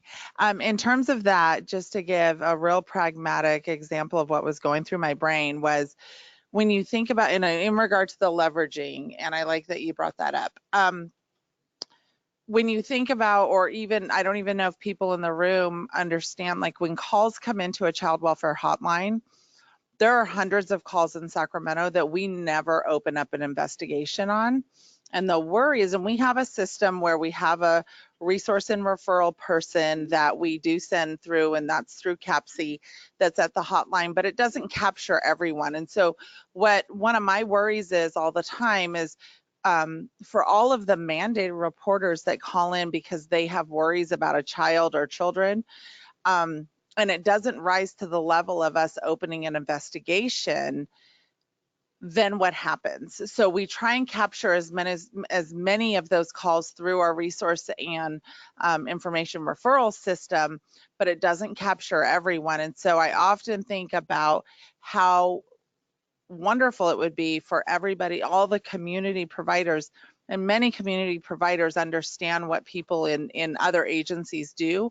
But if there was almost like a higher level of understanding, awareness of what our behavioral health system can offer children, for all of those kids we don't open a referral on, we see many of them come back when the situation has gotten worse. And so it's just about how do we work, and our hotline, and I think I can speak for most county jurisdictions at their hotline, we do a lot of triage on the phone. If we're not opening something, there's still a worry there. So you still want to do something. And our staff are well versed in giving some suggestions and giving some referral information. But then you never know what the caller did with that information. So it's just something to think about in terms of leveraging the knowledge and the resources that are out there, and how community providers can all work together, and also understanding the child welfare system as well. Thank you. You're welcome. Yeah, and if anybody has comments of from the planning process that you've been a part of, something that sparks just a comment, please feel free to share. Doesn't have to be a question. Does anybody else have a question at this time? Great. Hi, I had just a comment kind of. So working at Stanford Youth Solutions as a community provider, we do a lot of prevention work. And so I just wanted to speak to kind of how it impacts the families that we work with.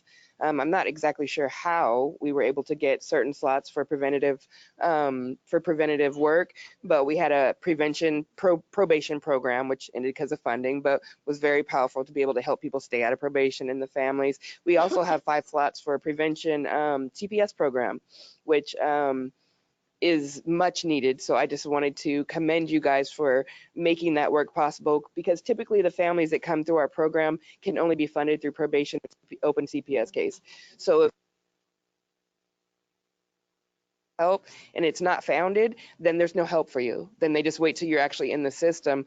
So recently I've been able to refer to the CPS prevention program and actually have a social worker who didn't even know what it was, but look into it and get a family in just to prevent the next steps from happening. So I just want you guys to know that the work you're doing is slowly trickling into community providers, and that's one of the things that we take pride in doing is prevention work. So just wanted to make that comment. It's also the partnership with behavioral health, and we were able to preserve, it's just $200,000, but when you send it to behavioral health, they can leverage the EPSDT funding to get more and be able to serve more children and families. And that is how we want to keep kids out of foster care. A number of different strategies, but this can really, it's like wrapping the family with safety, not bringing them into the system and then trying to create safety in the foster care system, right? It just, we have to do it up front. So I thank you for providing those services.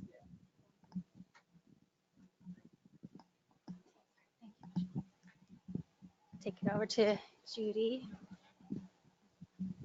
So in my running around the state, I've heard some things that I heard all of you say, and I want to say them kind of more comprehensively. And one is, Michelle, when you say you get excited about prevention, I think at the summit I heard from more than one child welfare director that some percentage of their job is about prevention, that the work is about what's out responding, but the job is really about prevention, right? And one of the directors said 75% of my job is about prevention and 25% is to do the work that comes across. So if that mentality is pervasive, then there's the potential to start a movement around this. And this, I think this is the momentum that began. It's a movement. And if you start to shift the conversation from being programmatic or responsive and you start thinking about a movement,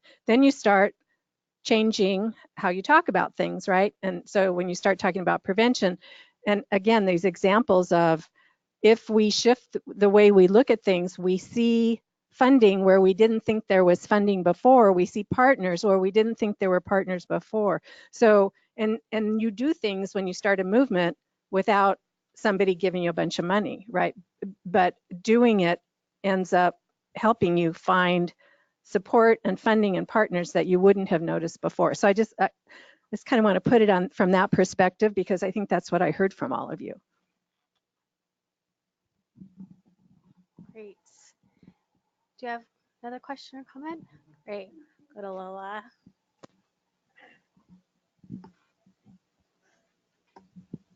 I just want to piggyback on what Judy said, that unlikely bedfellows do pop up. I was doing some advocacy work a couple of years ago, and we were advocating for a paid family leave bill, and the Breastfeeding Coalition, we never thought would be an excellent partner, but they're everywhere, and they certainly were advocating for that.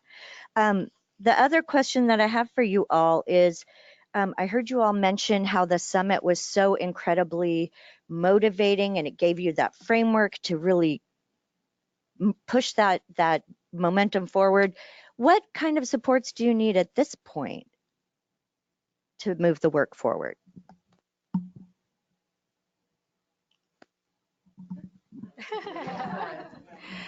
Well, one of the things that we talked about when we're planning our retreat, and this is why I know that we're grateful for the OCAP support and Michael's support in there, is that one of the things they said is, let us know how we can support you, because we want to help keep your momentum going. And so as far as I know, we plan to take advantage of that. So forewarned. But I think as I mentioned before, I don't think that with the players, people, we all get together quite frequently on issues anyway.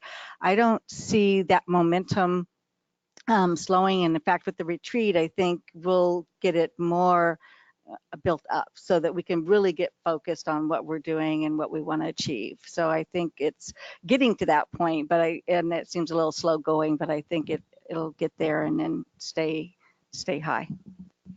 You know, the support we need is actually to help us get out into the communities and talk to people that live there, because the folks that live in the neighborhood, they're the ones that know what's going on. Yuba County is quite diverse. It's geographically large. I live 100-mile round trip from my county seat. For me to go back and forth to the multitudes of meetings I go to, luckily I can write to the CAPC and say, please, allocate me X amount of dollars in mileage so I can get there. Things as simple as mileage stipends will help communities, become involved. Also, we want to be able to organize and develop community leaders. We want to be able to go out to the communities and find the natural leaders that are there, and all of that it can start very small, but the momentum is amazing. Campbellville is reflective of that with the work that we do. We're a tiny town of 700 people, yet we have a big footprint in Yuba County because we're vocal, and we want to teach other communities how to be vocal as well. I think it's just the sheer will and determination of the folks on the local steering committee or cabinet, and the commitment to engaging community partners and allowing them the space to do the work that they're good at. And again, we don't know if money's coming, so it really is just the passion that keeps people going.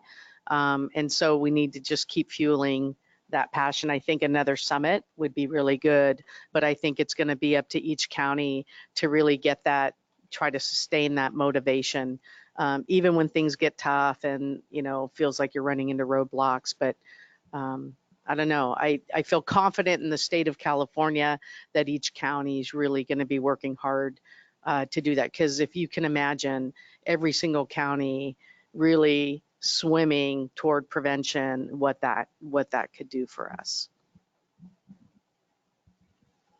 How do you sustain that? Why are you? People to jump on board. Yeah, I mean, I think that based on the feedback that we are receiving, every county is at different levels. Every county has different needs. And so there is no cookie cutter answer to what counties are in need of right now. What has been eye-opening, as I mentioned before, people are really trying to wrap their minds around prevention and even just the general idea of what is prevention. I mean, we're getting just so basic with this.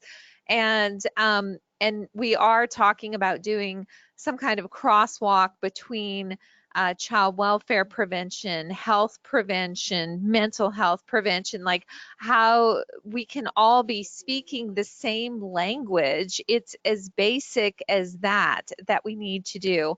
And I say it's basic, but these are no small projects. This all takes time. It takes a lot of thought and a lot to go behind it. At the same time, we also see across the counties that people work together differently.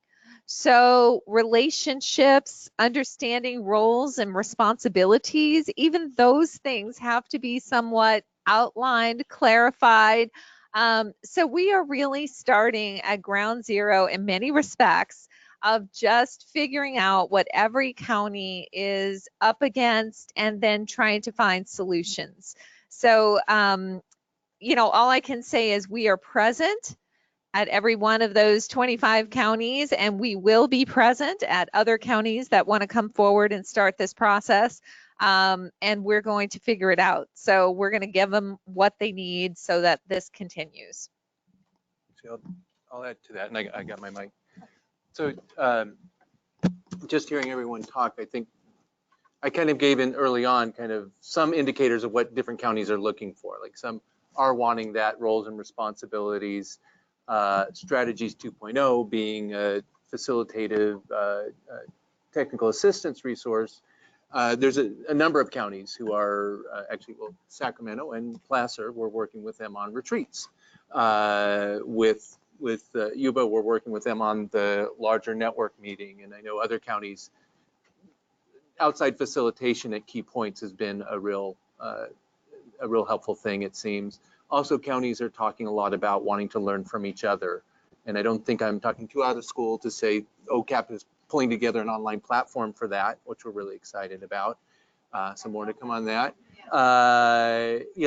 These forums we're using, and I think Strategies 2.0 also just kind of more publicly through our website wants to advertise some best practices. I mean, Kathy, just hearing you talk, I know there's a lot of counties who are saying, how do we build up that community leadership and have things more community driven? And so we really want to give a platform for that. So this has been as Angela says, it's kind of, we went into this saying, we don't know which counties would want to do this. And when they do it, we don't know what they're going to say they're going to want. And so we kind of jumped in and with open ears, but these patterns have really shown in terms of some consistent needs around support within all that variety.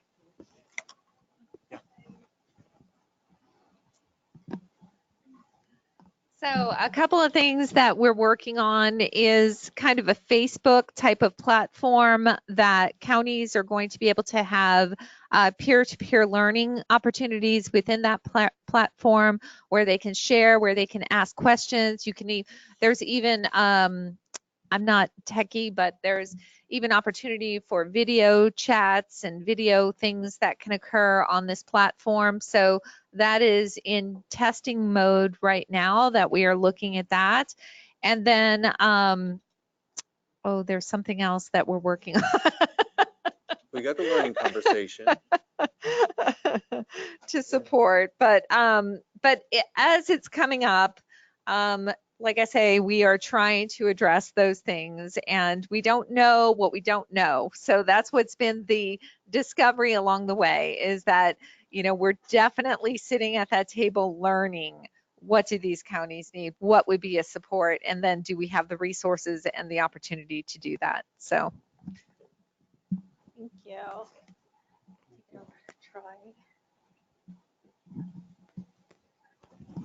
So staying in the vein of movement and momentum and things of that nature, Barb, in your county, I know that you are really embodying the work of many as opposed to an individual. So could you speak to us a little bit about some of the groups that have formed there around resiliency, around ACEs, and how did you get them to come back? Or how did folks get them to continue? Because they've been around for a while. and what are some of the outcomes?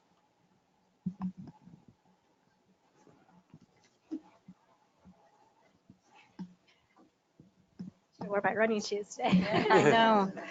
Well, as I mentioned, Placer County has developed a good collaboration network, and I feel personally that we collaborate well together, and that has to start with all of the agencies involved, because we keep the strong partnerships with the county's children's system of care, with the other family resource centers, with the other agencies, and the County Office of Education. And it's really one of the things we've done with ACEs is Resilient Placer, which it started when kind of I went to the with Dr. Burke Harris, and they had the paper tigers, and resiliency came out of as the second film, and so we started talking to Office of Education, because they had the rights, they could get it for free, right? So in the library, so we started kind of working with that, and then the partners that we already meet with regularly, which besides the Office of Education was Children's System Care and some of the other family resource centers and First Five Commission, and so there was already strong relationships built with, like, the Campaign for Community Wellness. It's when Mental Health Services Act came about and they put that together, you know, a lot of counties, from what I hear, and correct me if I'm wrong, you know, they put that together to develop the strategies for MHSA funding, but then they didn't really keep it going to the same level. And we have done that well in our county. So you have a lot of those partners that are doing the work and funding the work all together. And probably the downside to that one is that we, with the survey, the county's doing a lot of, gotten a lot of response from that, but we try to still get more community folks involved, because a lot of it's the agencies that are either doing the work or funding the work, and we bring lived-in speakers all the time who are getting the benefits of that funding, so that we can share the good work that's being done and the impact on the community, but they're not, the community members aren't there on a regular basis. The Resilient Placer is more like a steering type of committee, and so the first year what they put on was like, it was a really focused, intentional, I guess you'd call it summit or conference. And so there was invites that went out that for 5 people from each agency or team, so they could work not only on developing action plans that would build that trauma-informed community, trauma-informed agency or community-based organization. And so they came out of that with some kind of action plan that they were to work on, such as, you know, we had some stuff, I know that Troy, you helped us with, that we wanted to make sure that we had, we're culturally resilient, and that became part of, it's in our handbook. We do training that's mandatory every year, and we work at that. And then now Resilient Placer, there's initiatives that we're looking at to strengthen that trauma-informed community. One of them, and you might have heard of it, is Handle with Care. And it's where the local agencies, some trauma might have occurred, but when the child goes to school or daycare or wherever, nobody knows that trauma has occurred. So no matter what, they may be despondent, may have trouble with a test, may do this, but they may not get the treatment maybe they deserve because they're not handled with care. But just all the agencies would be on some kind of system that they'd get a notice. It wouldn't go into detail, but it would say, you know, please handle this child with care, so they know something's happened. And then now we're really looking at defining even further what Resilient Placer. Are we going to be a group that just meets to put on a conference every year? How do we really make an impact and change, you know, move the needle? And so we're really taking a look at that in how we're moving forward. And as I mentioned, a lot of the same people are in the Prevention Summit group. So we're looking at, should we be having 2 meetings doing similar work and align them, or should we just combine those groups? So those are some of the things that we're looking at now. And then for the CAPC forums, which we put 2 to 4 times a year, we've been mostly working with the Children's System of Care and structuring those and putting together. And one of the things that came out of the summit is that some of the other agencies are really interested in being part of that collaborative, so that we can really take a look at, are we being sensitive in those presentations, and how can we do that better? And I think so those are a few of the things that we're doing in the placer. Jen, Alyssa, is there anything else you want to add? Jennifer? Thank you. It's really great to hear about the ongoing collaboration and how that's even improving other groups, and seeing the benefits already for just talking to each other and setting up these action plans. This is really great discussion. I think we'll move on to the next session, which will continue these discussions in smaller groups. And I'd like to pass it off to Michael to explain a little bit more about the exercise. And I got my mic. Oh, yeah.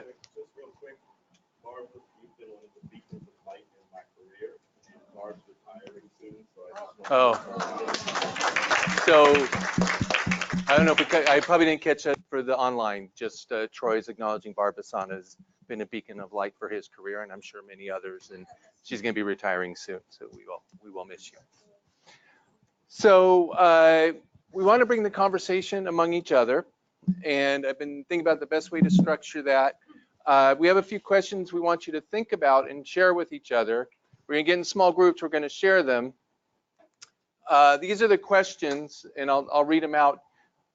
And well, I'll read them out. So what issues and structures in your county and community are impacting family well-being and incidents of child abuse?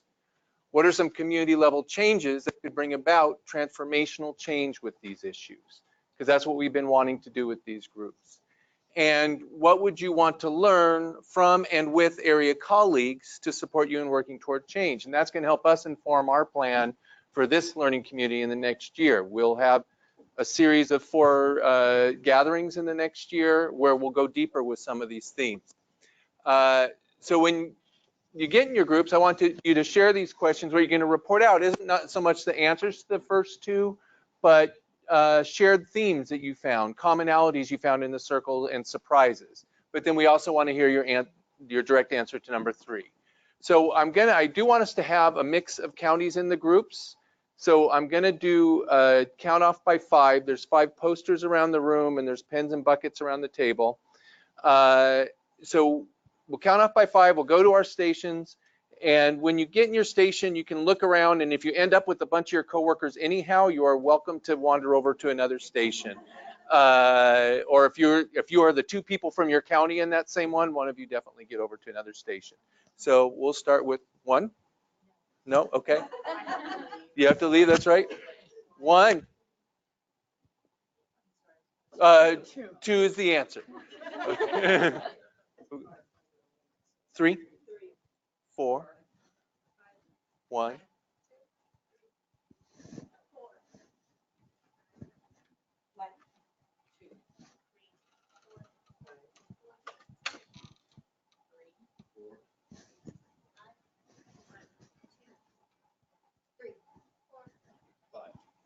You gonna pass? Okay, so 1s can go over by the door where the posters are. 2s in this corner. 3s at this poster. 4 in this corner. And 5s over there. You can pull up chairs if you want or stand around the circle. So discuss your answers to those questions for the next, what do we say, 15, 20 minutes, and then we'll get back in the group.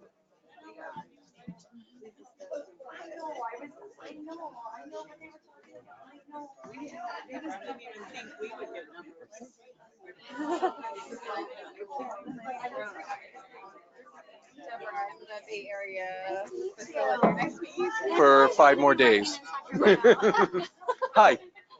Hi. We're good to see you. I'm gonna see you tomorrow though, right? Yeah. Okay. It is tomorrow. It is tomorrow. Yes, yes. And I am going to the main site. Yes, because there's only one site, so nowhere else to go. I will be there. I would be worried if you went to some Okay. other site. I would be texting you. I won't be part of the early crew probably, but I'll be there. Okay, no worries. Yeah. We have a bunch of people coming early, so. Good. How's it going for you? Good. I just went back to work 2 weeks ago. Aren't you supposed to be a team or? You didn't even offer me.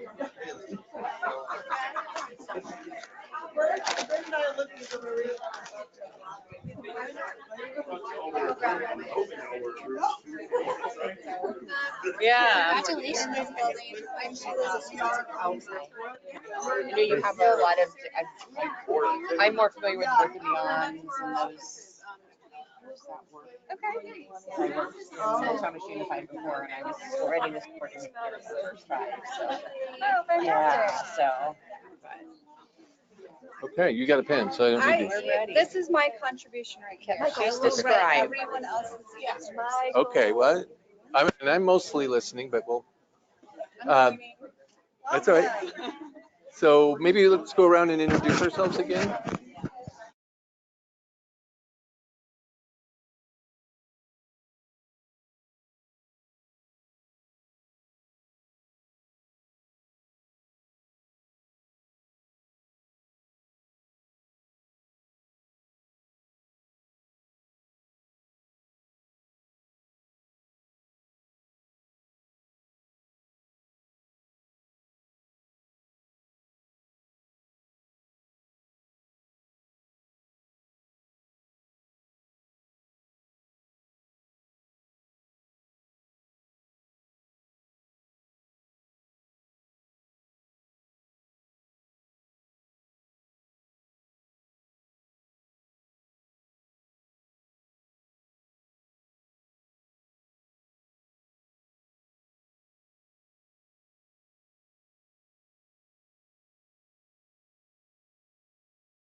We're going to start with sharing our discussion. Again, I read a theme, a couple of key points, not make it short and sweet. And I think we'll start with Troy over here. Do we have a microphone? Yes. Sorry. Also, Michael, your microphone is still on. Apologies. We'll start with No, it Troy wasn't. over here in this group to talk about quickly about what their themes were and discussion.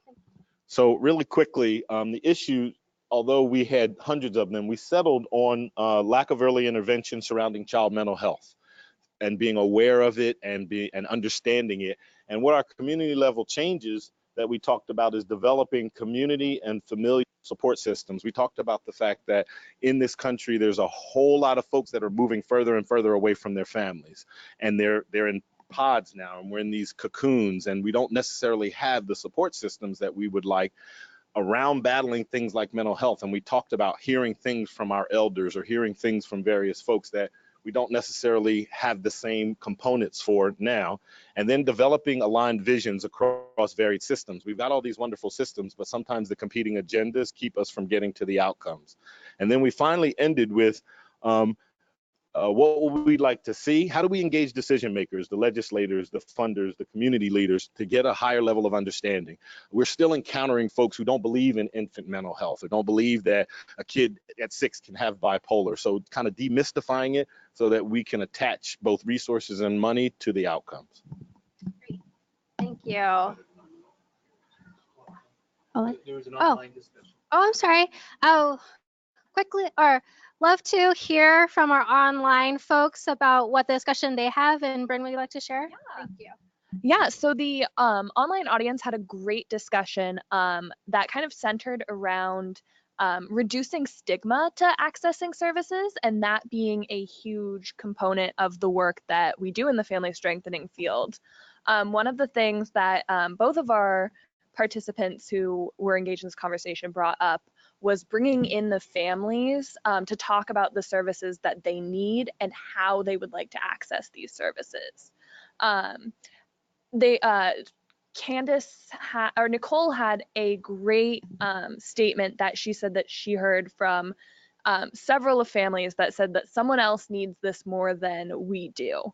And sort of this guilt that some of the families feel like they're taking something away from other people. So sort of working alongside families and the organizations to reduce stigma, but also to increase access and increase an understanding of what services are available.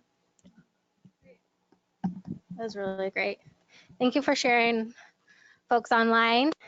We'll move to group 5 over here.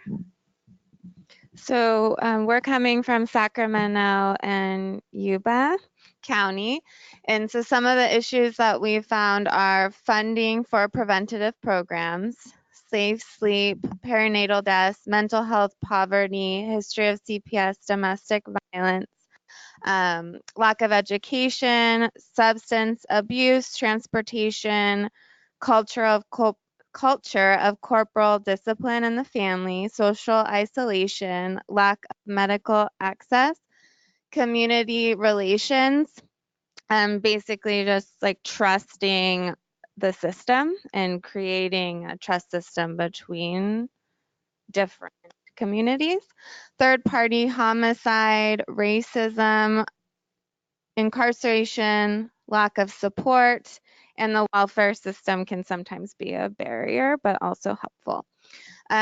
So some of the things that we would like to see as a community change are partnering with foster family agencies. And so as a home visitor, we just work with parents, but we can also work with open CPS families because home visitors don't currently work with open cases, and with foster family agencies. Expand the safe sleep education to other areas. Have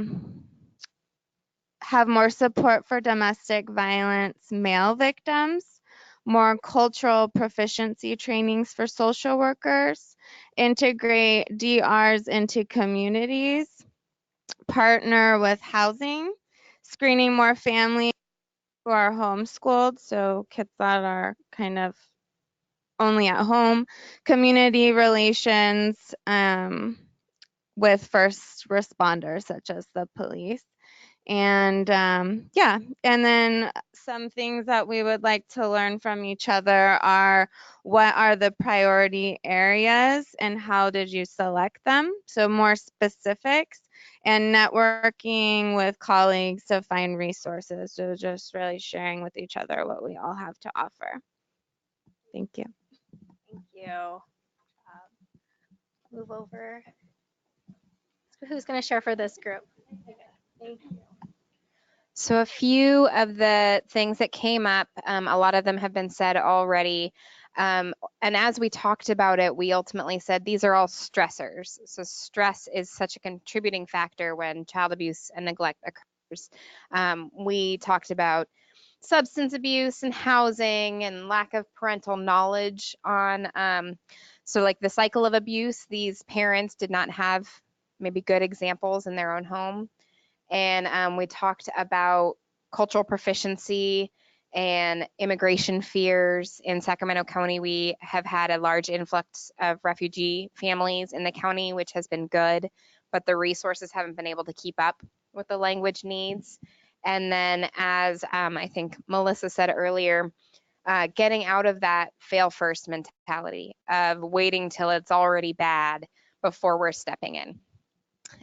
Some of the community level changes that could bring about transformational change with the issues, letting people know what services are available, keeping up with service changes and needs. For example, Birth and Beyond, we expanded to include children ages 6 and older, and up to last year, there were people that didn't know that we could do that.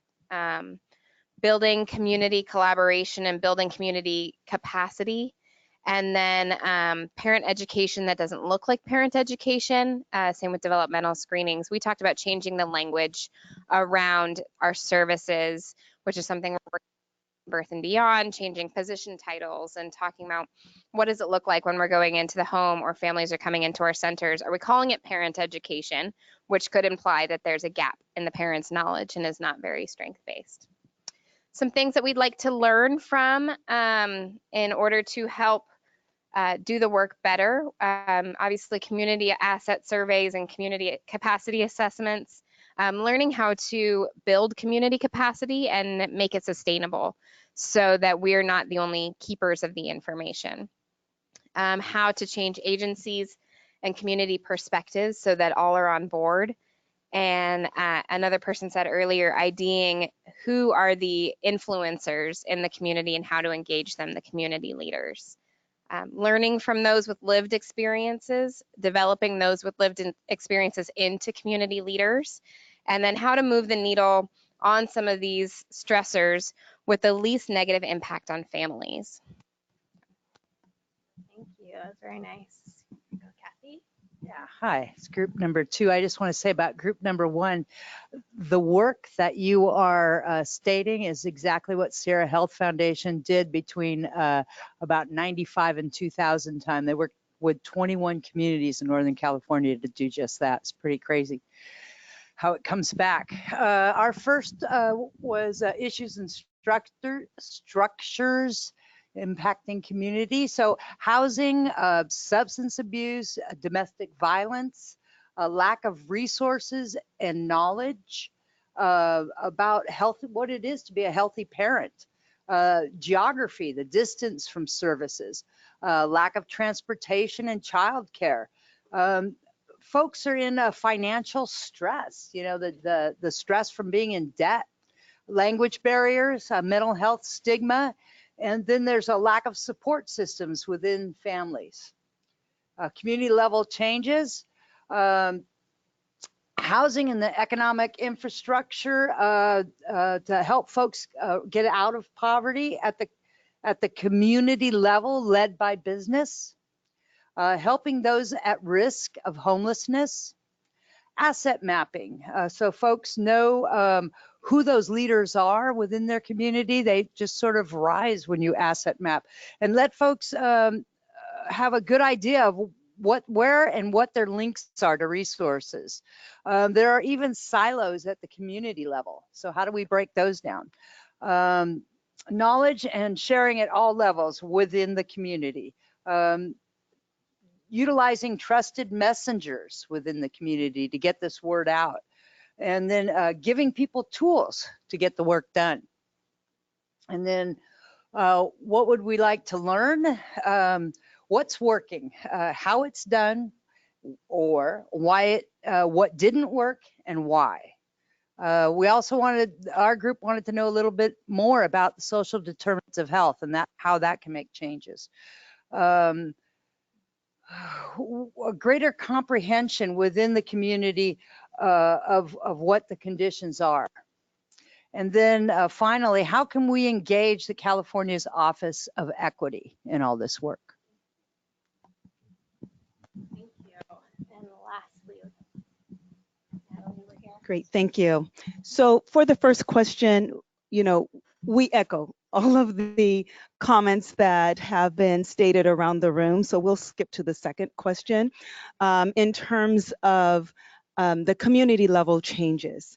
And so what we thought as a group, one concept was just changes to the educational systems in terms of supporting students' well-being.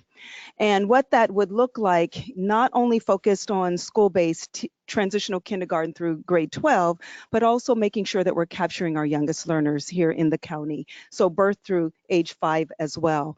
Making sure that the services are school-based so that students are being served primarily in their schools as a central hub of their communities, and they're getting a quality education, but we're wrapping those support services around so that we're truly supporting the whole child, using a whole child approach with comprehensive services. And one of the aspects that was identified is trauma-informed care, and we've heard a little bit about that earlier today.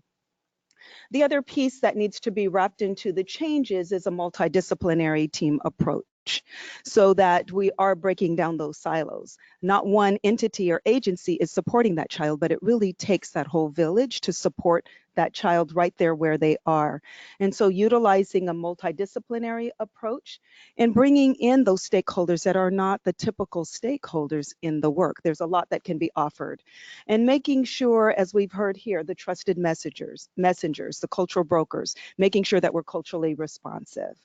And then also dedicated resources really focused on prevention efforts. We are often in the reactive mode, and so really looking at children early on to make sure we are preventing any needed supports. And then the third, in terms of what we need to know to come together as a community and learn from each other, what was mentioned is about building greater awareness of the programs that exist within the community and the resources. There's oftentimes, as was stated by my colleagues here, that you're sometimes working with the same families.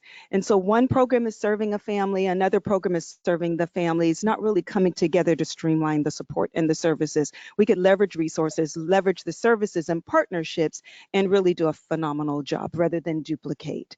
And so leveraging those collaborative resources. I love how your second question almost helps support your third by creating a central hub that helps build awareness, one place where people can go that they know is safe and that can get information and their kids can get support. So that was really great. Yeah, any other comments? Yeah, I think as Natalie mentioned, there's a lot of issues and stress in our community right now and at this point. And so really acknowledging that and working within the community, building up community capacity. I heard a lot mentioned, you know, gaining trust within communities, building up trusted messengers, and really hearing and continuing the network going of what's successful and what's failed, so we can, you know, streamline the path forward for work that has to be done and for other groups and other organizations that will come and be part of the effort. I also heard of just bringing together folks for a high level of understanding, a high level of buy-in, so we're kind of all on the same page, swimming in the same direction was another theme that I've heard. Any other themes that anybody like to mention? But I think that we've all had those really great answers, a lot of great themes that we can see throughout the work, but a little bit of different approaches I hope people can think upon and expand on as we continue to work together. All right, great. Well, thank you. And this work is really going to help guide and inform how we utilize these learning community sessions moving forward, hearing what you want to learn more about, what resources and what other things that are needed. Yeah, if you guys want to go into your, take seats. Yeah, no more standing. Take a seat. Yeah. Get comfortable. We just have a few more minutes left, so thank you for all your work. But yeah, and thank you again for coming to this one. I hope you guys continue, because this session will help build upon the learning communities and how we structure them and the topics that we create moving forward to make sure that we are providing resources, information, and just bringing us together around the topics that will really help support the work that you guys are already doing in your communities and the action planning. We are passing around right now evaluation forms. Please fill them out. Utilize it as another time to how we can improve and how we can move forward together and what will be best topics and information. So these are useful times for when we come together. And then we will, let's see. Oh yes, we did want to do one closing question. One last thing for us before we wrap up is what is one thing from today that you will apply to your agency or community collaborative that we discussed or that you learned today? So one thing that you guys you're going to bring back, tell somebody, whether it just be a conversation or research more into how better or how your organization can utilize it or incorporate it into what you're doing. Can we start over here?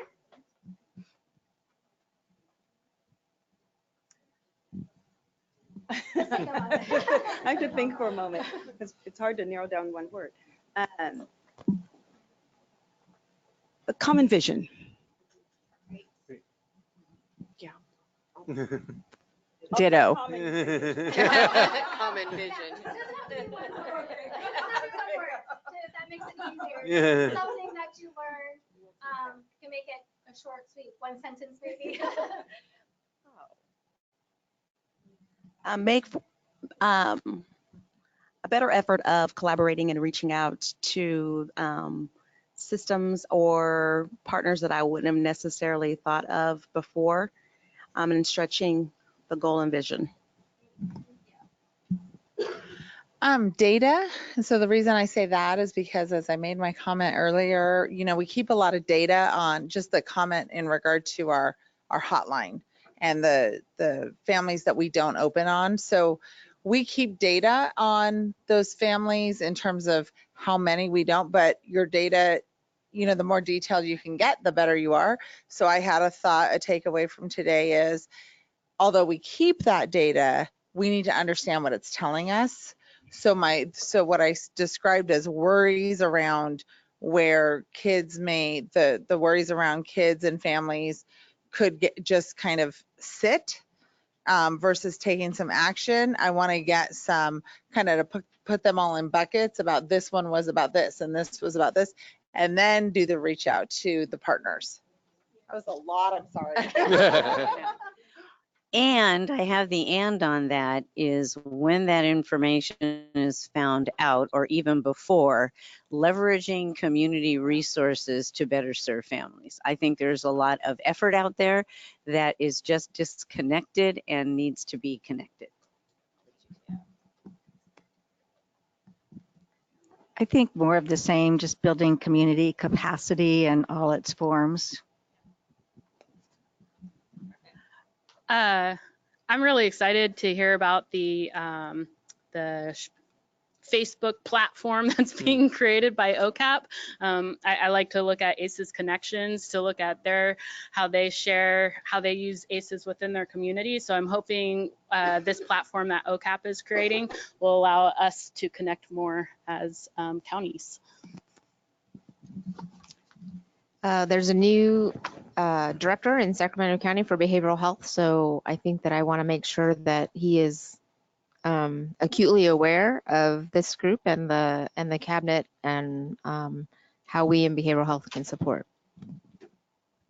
I really want to find out how the Office of Equity can help us as we move forward with this work. I'm just going to echo the leveraging our community partners and continuing to collaborate. And I think the importance of shifting our perspective, our collective perspective, not of the folks in this room, obviously, who are already on board, but within our communities to this is everyone's job. Making sure that our children are healthy and safe is everyone's job. I'm also just going to echo utilizing the resources that are already here and the importance of networking with each other to find out already here. The leveraging of funds. I think that we don't do a great job of always looking at all the different funding streams to see where we can unduplicate services and actually get more out of our resources that are so limited. And echoing the collective effort with also streamlining a focus.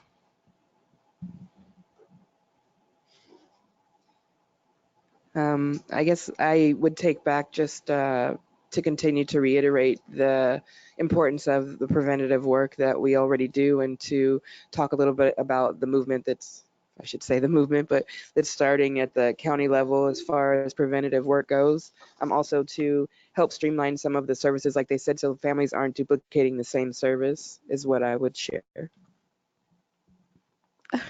What she said. So perfect. You're so good. You're so good.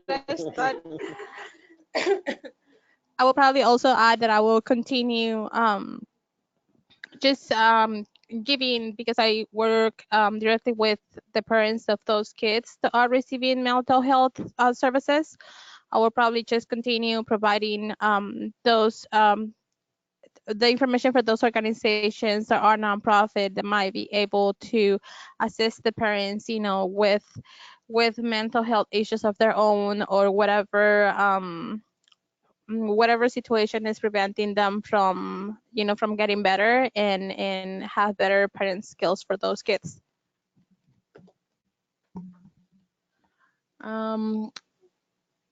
Probably, like most of you guys mentioned, just being able to be continually assessing how we can be better partners in the community in order to see and ensure that we're actually progressing forward with our mission in prevention.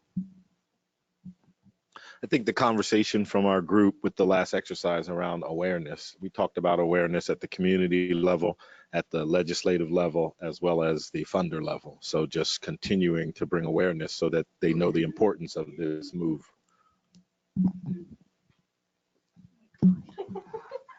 I'm feeling hopeful. It's so great to hear of all of us having the same goal and collaborating with one another. And I'm really excited to see the impact it's going to have on our communities and families. I should have gone first because that's what I was going to say. I've been really being here at CAPC. Obviously, we talk about this a lot. And since the Prevention Summit, as we've talked about it, I've been continuously amazed by the people that are at the table and the people that are at the room. We've got several counties represented. We've got positions at all levels represented. And so it's through that, the gatherings and the working together that change will actually happen. I will say that it's interesting for me to hear all of the different perspectives. And my takeaway from this is it sparked me to be able to do our storytelling just a little bit differently. And so I'm going to be excited to kind of brainstorm a little bit more and see how I can share that. Of course, what everyone else has said already, but I also am taking away just exactly what a learning community is and what happens in these gatherings. I work at the CAP Center. I've heard about these for months. And so it was nice to really see it in action.